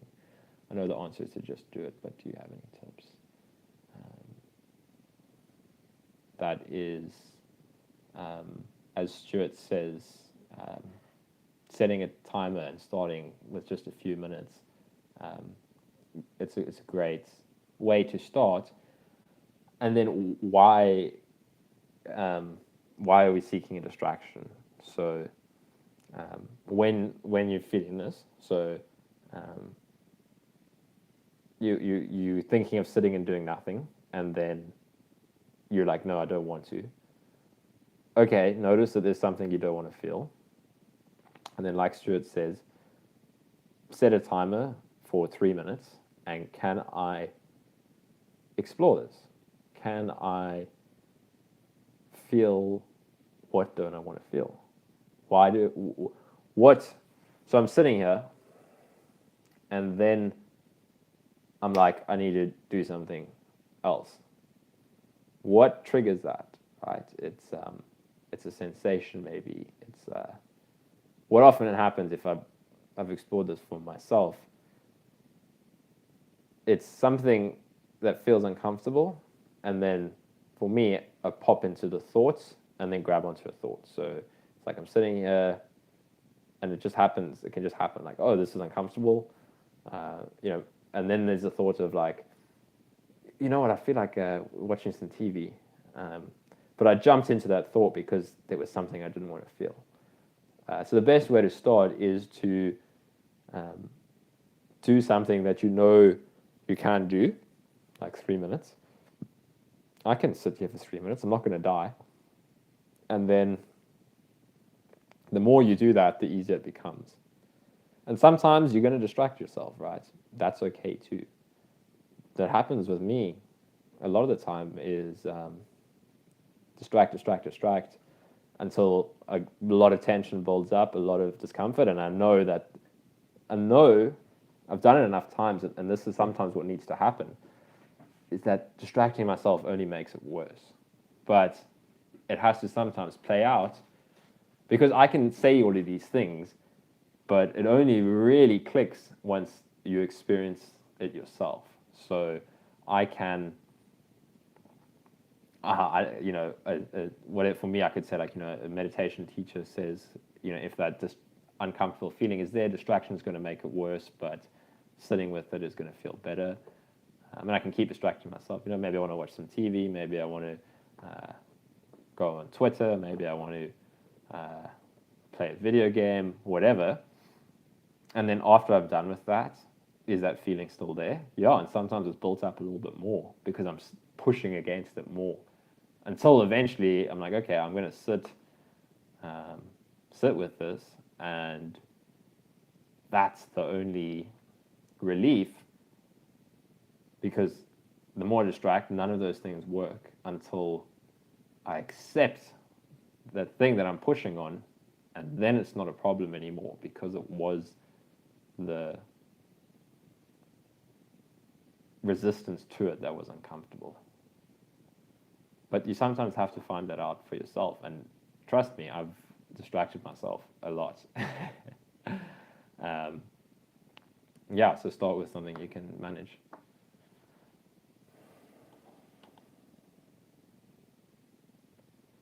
Yeah, and as Anthony said, putting away distractions for a bit. Again, it's the thing. Um, that's why setting a timer can be so helpful, because you're committing to those 3 minutes. Like, often I will fool myself into, maybe I'm sitting at my desk, I'm whatever, distracting myself. I feel some discomfort in the body, and okay, I'm just going to sit with that for. I'm not going to set a timer. I'm not going to go sit down and meditate properly. I can just feel into it. But what happens is it's so easy to, when it gets a little bit too uncomfortable, just open my eyes and go distract myself on Twitter or something. Whereas when you set a timer and you put away distractions, like Anthony says, okay, I'm going to put away my phone. I'm going to set this timer for 5 minutes, and for these 5 minutes, I'm going to feel what's here. You set the intention and you've committed, and yeah, it really helps a lot. I've so many times fooled myself, and again, it's like you try that, and then you realize what works, and a timer, putting away distractions. Then you can really start to feel into it, because it gets uncomfortable, but if you keep feeling it, and we've got to be aware of agendas here, because if you're feeling into it, and you're like, I'm feeling into this because Kyle says it's going to go away, or because I know that I've done it a few times before and I feel into it, and then the sensation goes away. That's fine if you notice that, but realize that we're still resisting it, because it's like, oh wait, I still want to get rid of this. And I still do that a lot myself. I'm feeling uncomfortable. I sit and meditate. I'm feeling frustrated. And then it's like, oh, wait, I'm still trying to get rid of this. Can I just let it be here? What if this sensation just stays here? Okay, I'm not going to push or pull on it. And then see what happens.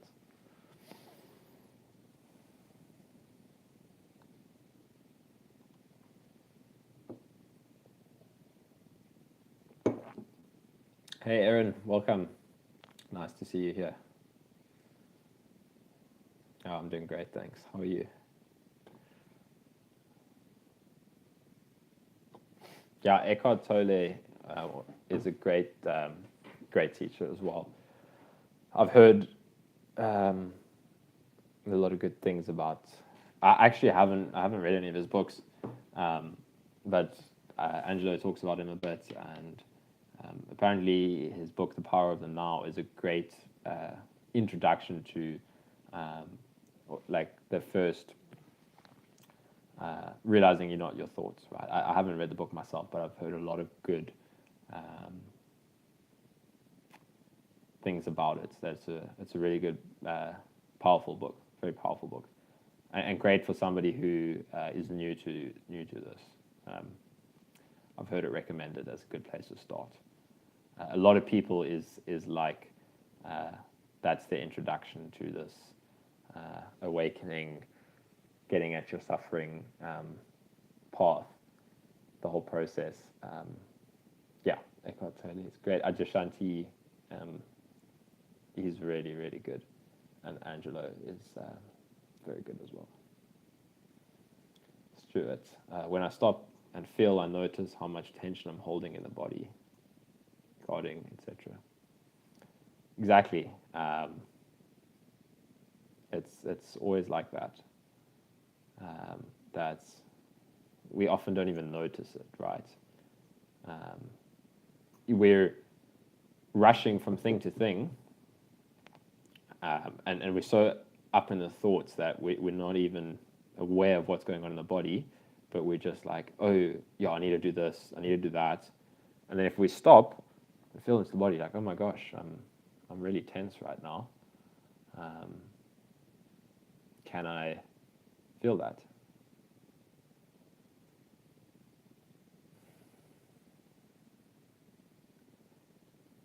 And as I did earlier when I did a brief guided meditation, which is a guided feeling, it's just like, can you stop?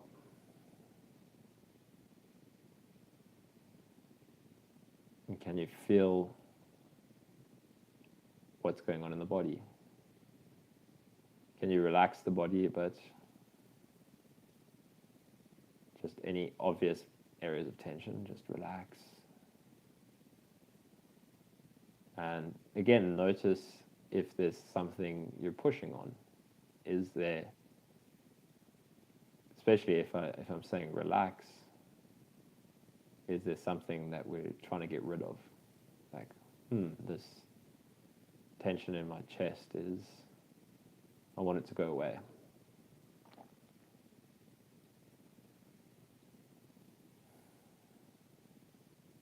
What if I just sit with it for a bit? And what if I just relax the part of me that's trying to control things?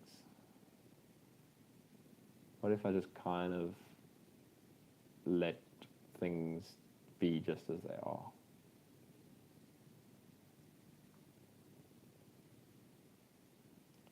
And again, we can get up in the head about this. How do I do that? Do I need to get rid of this thought? That's just what's happening. And then maybe drop into the body. What comes with that thought? Is there something somewhere that you don't want to feel?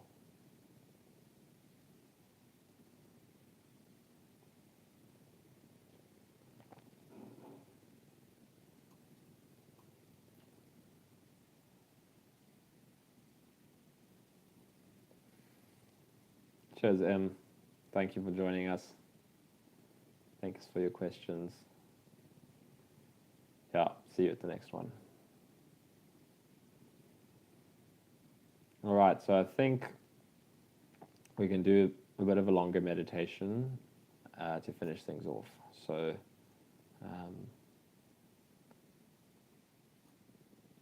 just final, anybody's got one last question? Otherwise, if you guys would like, we can do a guided meditation.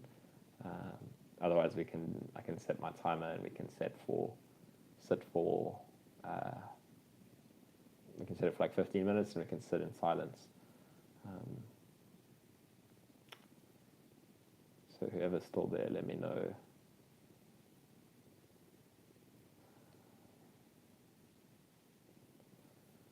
Cool, Stuart. Yeah, glad you could make it for this one. Yeah, it's the first one I scheduled a bit in advance, so I'll try to do that. I'll probably move the time slots around a bit, just so people in different places can make it as well.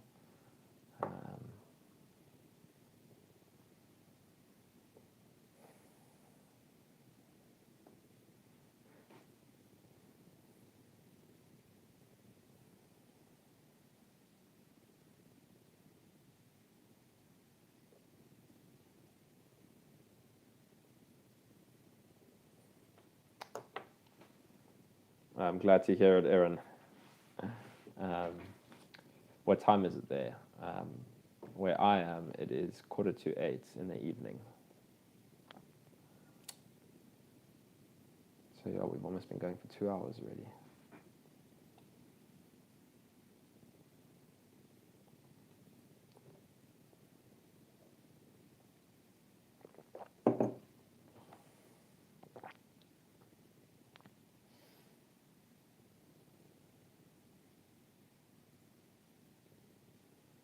Okay, let's do a guided meditation.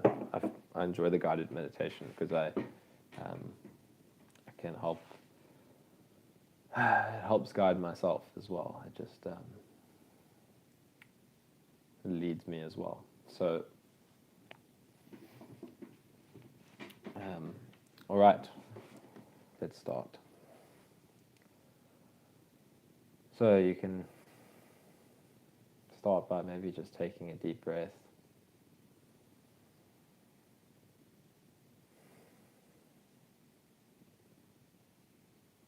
Maybe close your eyes. You don't have to, whatever feels more comfortable for you. You can meditate eyes open as well. Maybe just Notice the breath.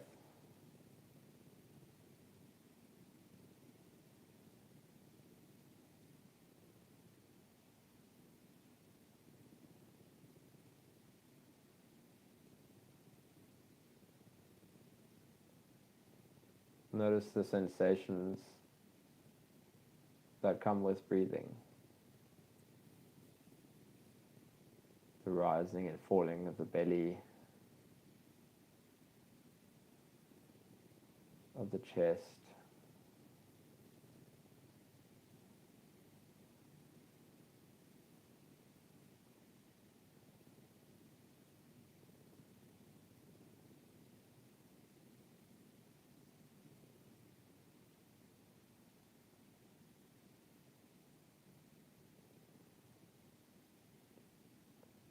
Notice the sensations of the breath at the nose.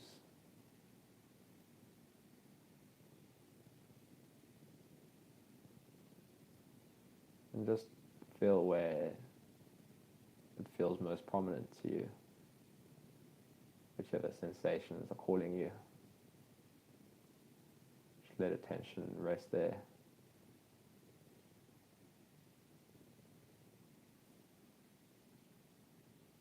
We're not controlling the breath, just noticing it exactly as it is. If it's short and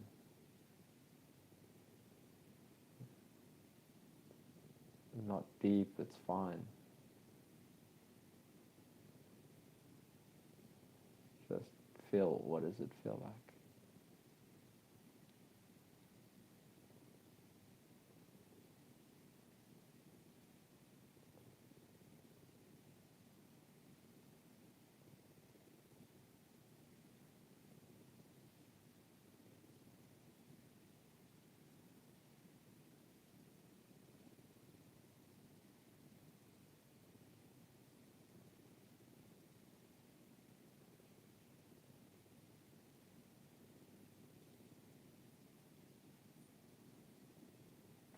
Maybe the body starts to relax a bit.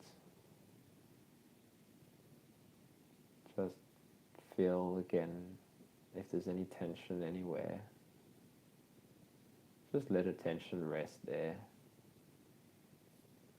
You don't need to get rid of it. Just feel it.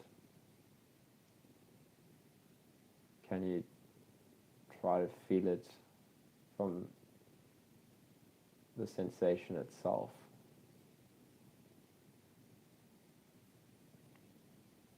We'll often be labeling things as if we're looking down from the head.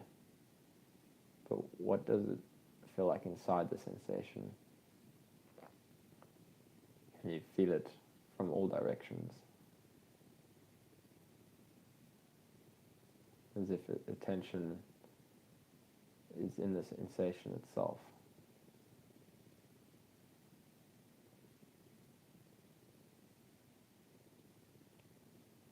The attention just wants to be felt.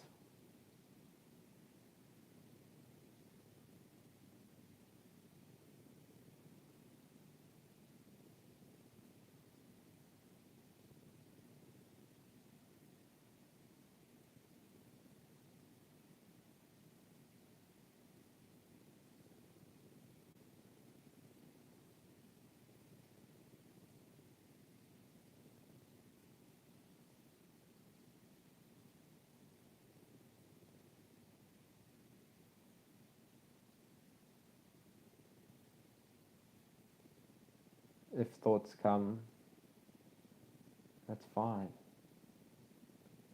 Let them be here.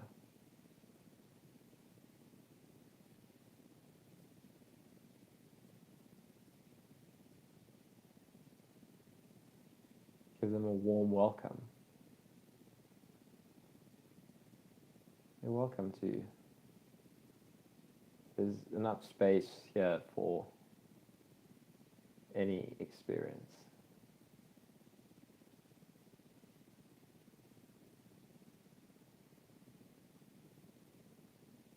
attention doesn't reject anything.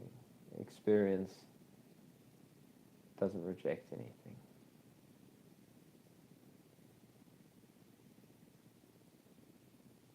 The thoughts are just what they are,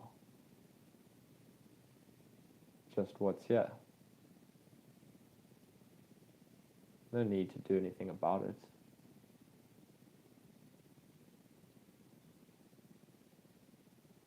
Can we relax that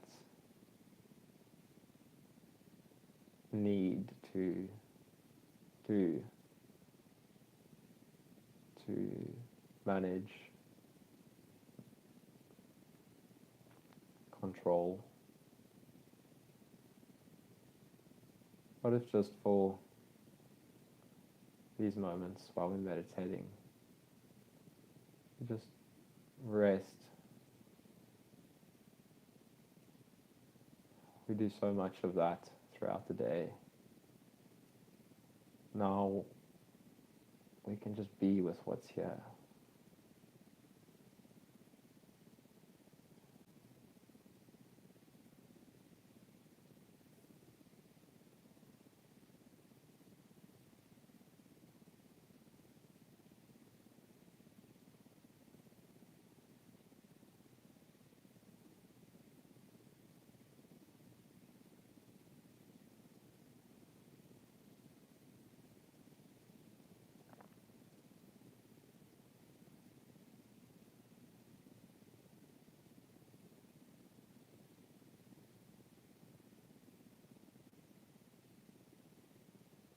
If a thought comes, can you feel into the texture of the thought? What does it feel like? Don't worry about what it says.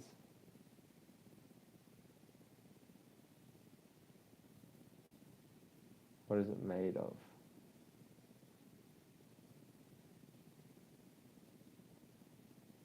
And then, can you feel into the tension itself?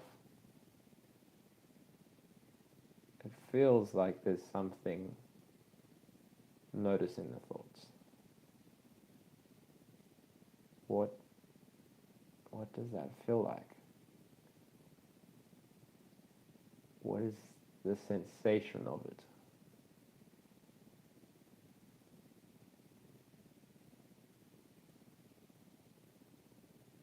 Just in a relaxed manner. We don't need to force anything here. Maybe a thought comes and it says, I don't understand. I don't know how to do this. I don't know where to put my attention. That's just the next thought. Welcome it. And then feel into it. The thoughts can be our entry. When a thought comes, just feel it, and then feel into what is noticing the thoughts. This feeling of putting attention here or there. What is attention, awareness? What does it feel like? And can you just rest there?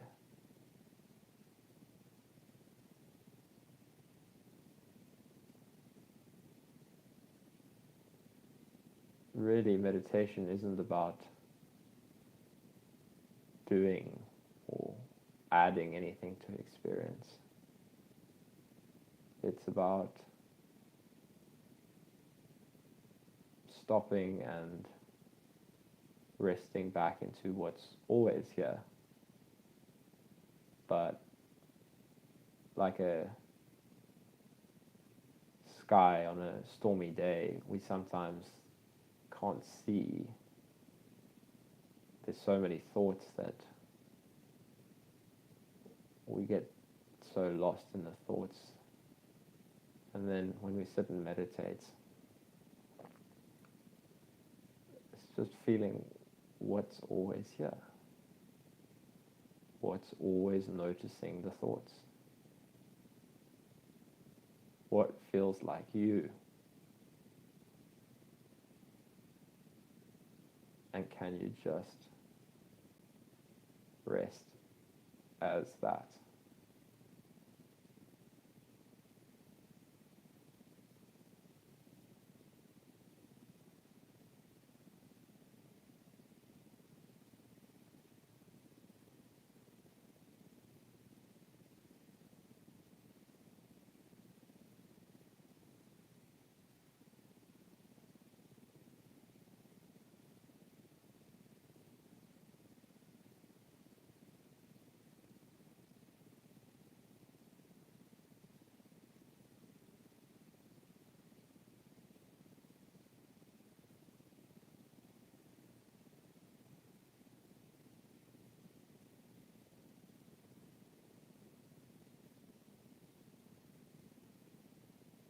What is here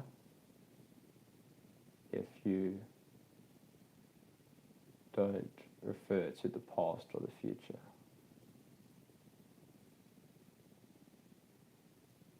What is just this?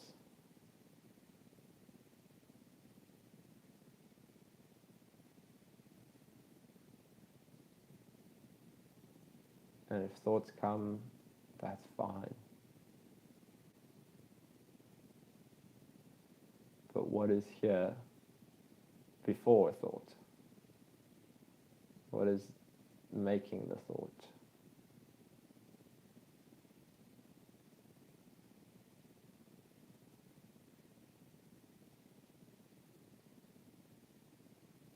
And it's just a relaxed exploring. There's no right or wrong here. We're not trying to make anything happen. We're just exploring what's here.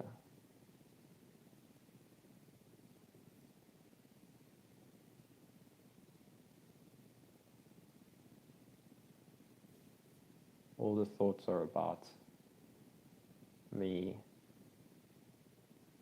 and what I'm going to do. But where is that me? Can you just feel into that sense of where it feels like you are?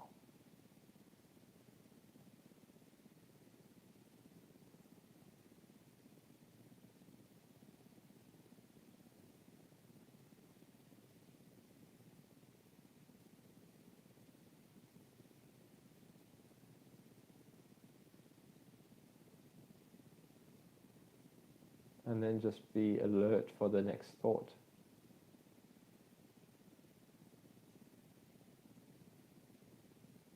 And if there's lots of thoughts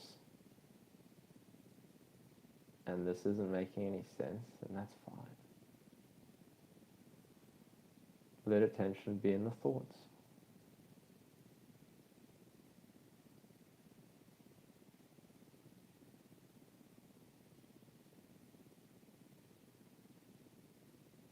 There's only a problem when we're trying to make something happen. And if it feels like there's a problem, that's fine. Just feel into that.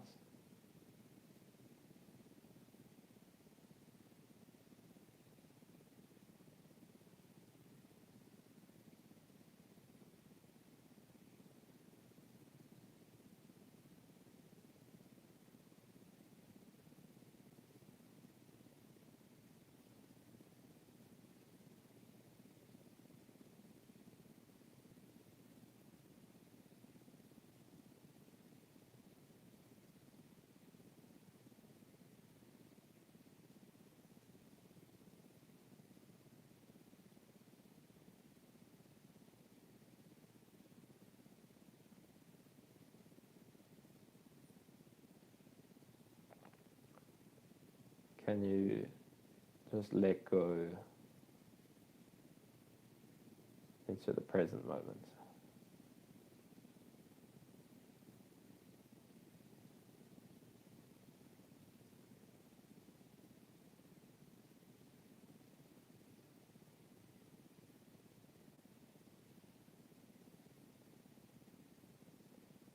What if we drop any narrative? If we drop the narrative of, I was doing this earlier and now I'm meditating, later I'm going to do that. What if I drop that? And then just feel into what's here.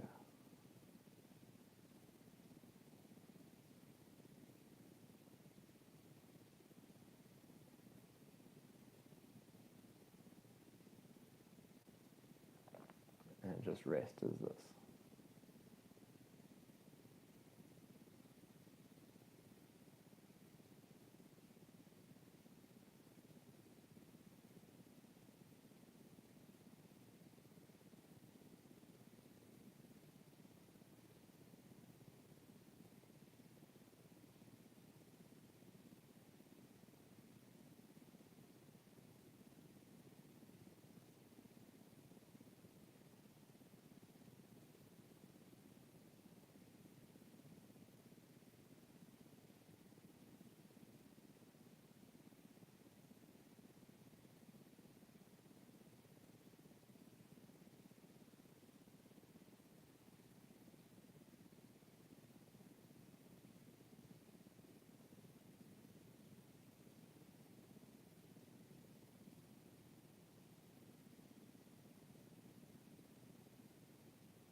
Can you just keep relaxing into whatever comes up? Whatever comes up. Can you just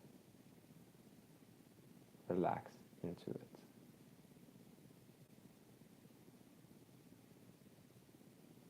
Is anything we're pushing on, or maybe something we're pulling on, something we're grasping at that we want to feel? Can we just relax into anything?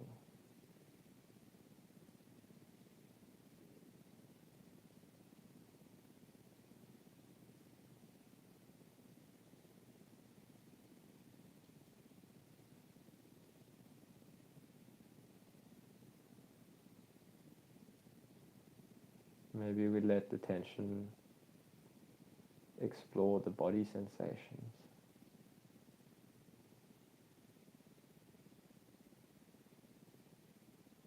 It's really a feeling of aliveness. Notice the sensations on the face, the lips, the back of the head, the throat, the hands, the feet, and then just notice the body sensations as a cloud of sensation on its own. Don't really need to label anything. Just notice the entire sensation field. The energy of the body as a whole. And maybe the separate labels dissolves and we just feel sensation as one cloud. But we're not trying to make anything happen. We're just feeling Just letting the sensations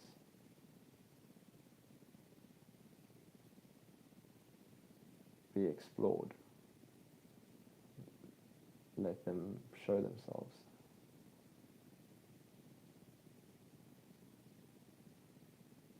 And just rest as that field of sensation.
And if the thoughts come again, just let them be there. Notice, where does a thought begin and end?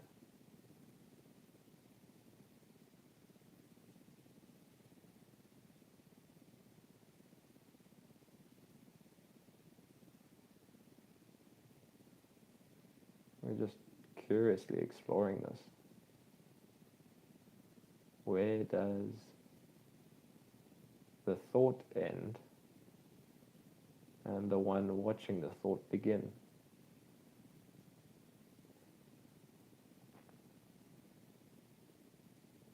Just feel.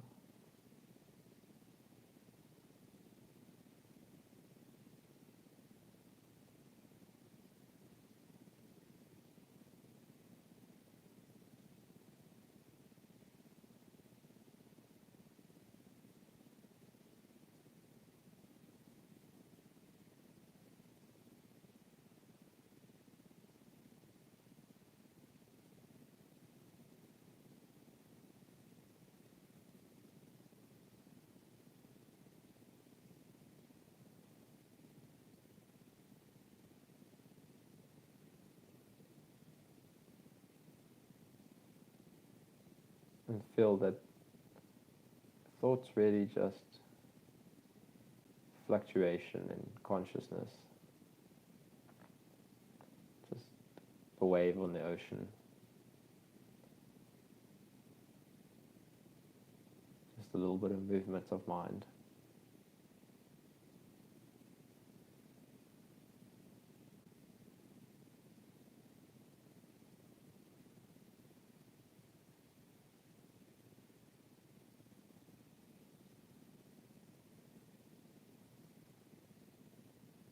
So just let them come and go.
And again, can you just let go of any agenda? So for the last few minutes, can you just let the mind go wherever it wants to?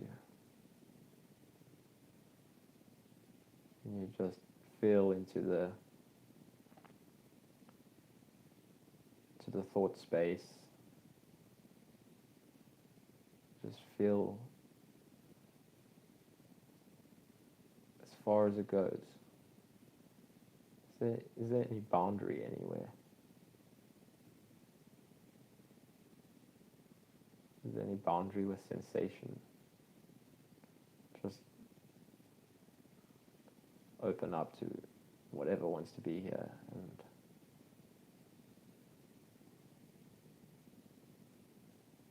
just let your awareness be nice and wide.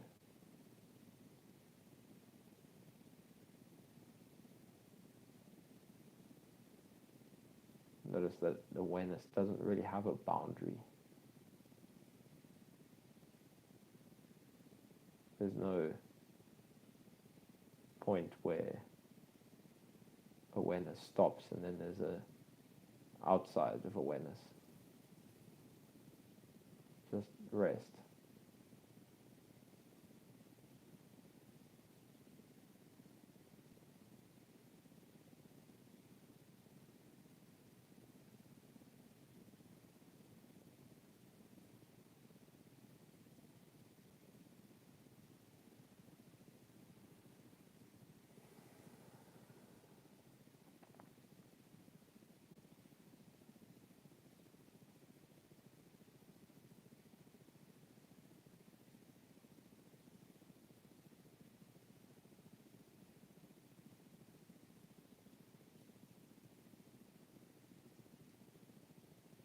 And remember that we can always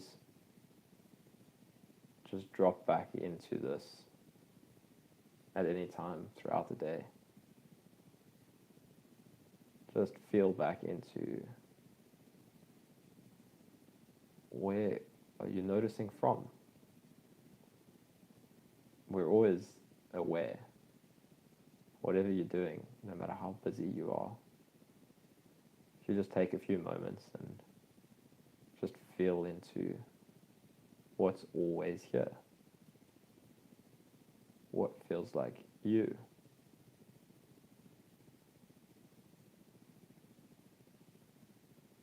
You don't need to do anything to make it happen. It's where you feel like you're doing things from. It's always there. And sometimes there's just so much movement of the mind that it feels like we can't see the sky behind the clouds. If we just stop for a little while and feel into what's always here, you've never not been here.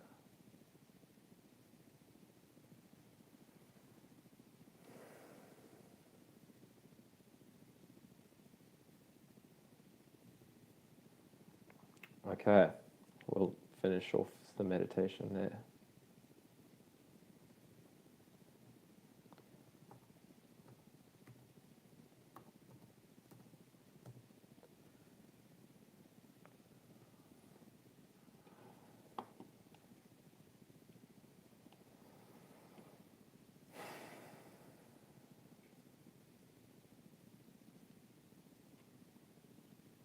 And just try to stop every now and then throughout your day, and just notice if you're looking at something, what does the visual experience feel like? What does consciousness feel like? We're always there. You can drop into this at any time. It's really powerful to sit and quiet the mind and feel into this. But at any moment, just stop and explore what is consciousness, but not looking for a thought answer. Just what is this experience happening right now? What can be really powerful is asking yourself, what's actually happening right now? Because when we're in the thoughts,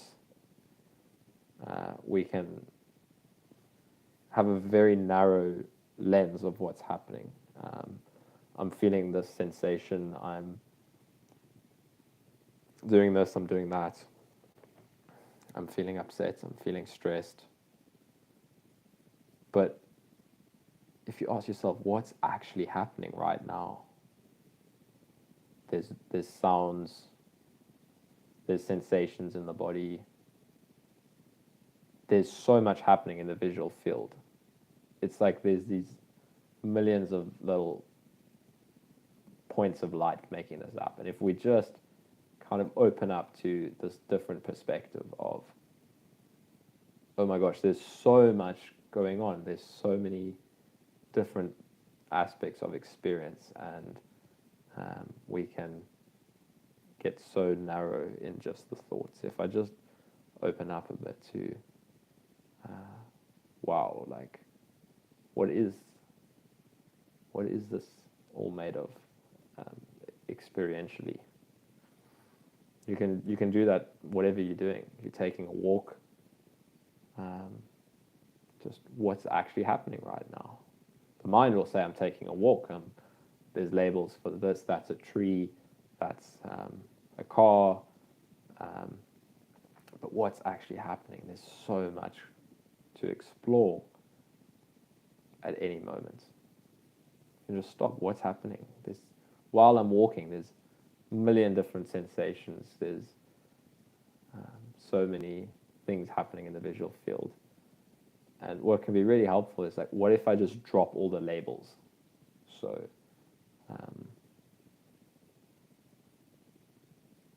and it can be very weird at first because we're so stuck in that thought world of separating everything into labels. And I know what this is, I know what that is.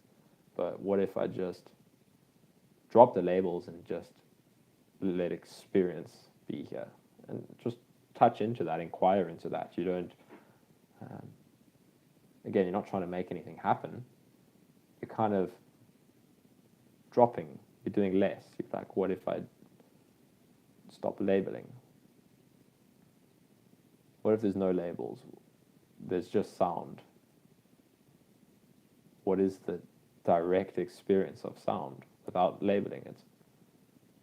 The visual field of the sensations. And then just touch into that throughout your day.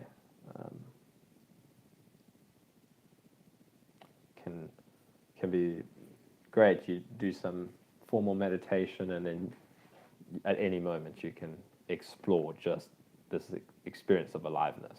There's so much happening. Yeah.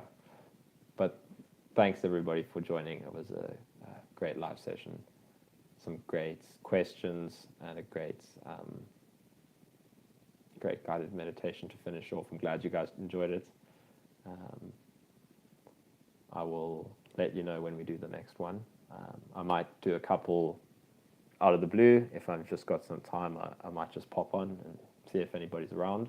I will also schedule some again, so keep an eye out. But thanks to everybody that joined us. It was I can't do these without you guys. So. All right, I think we'll finish it off.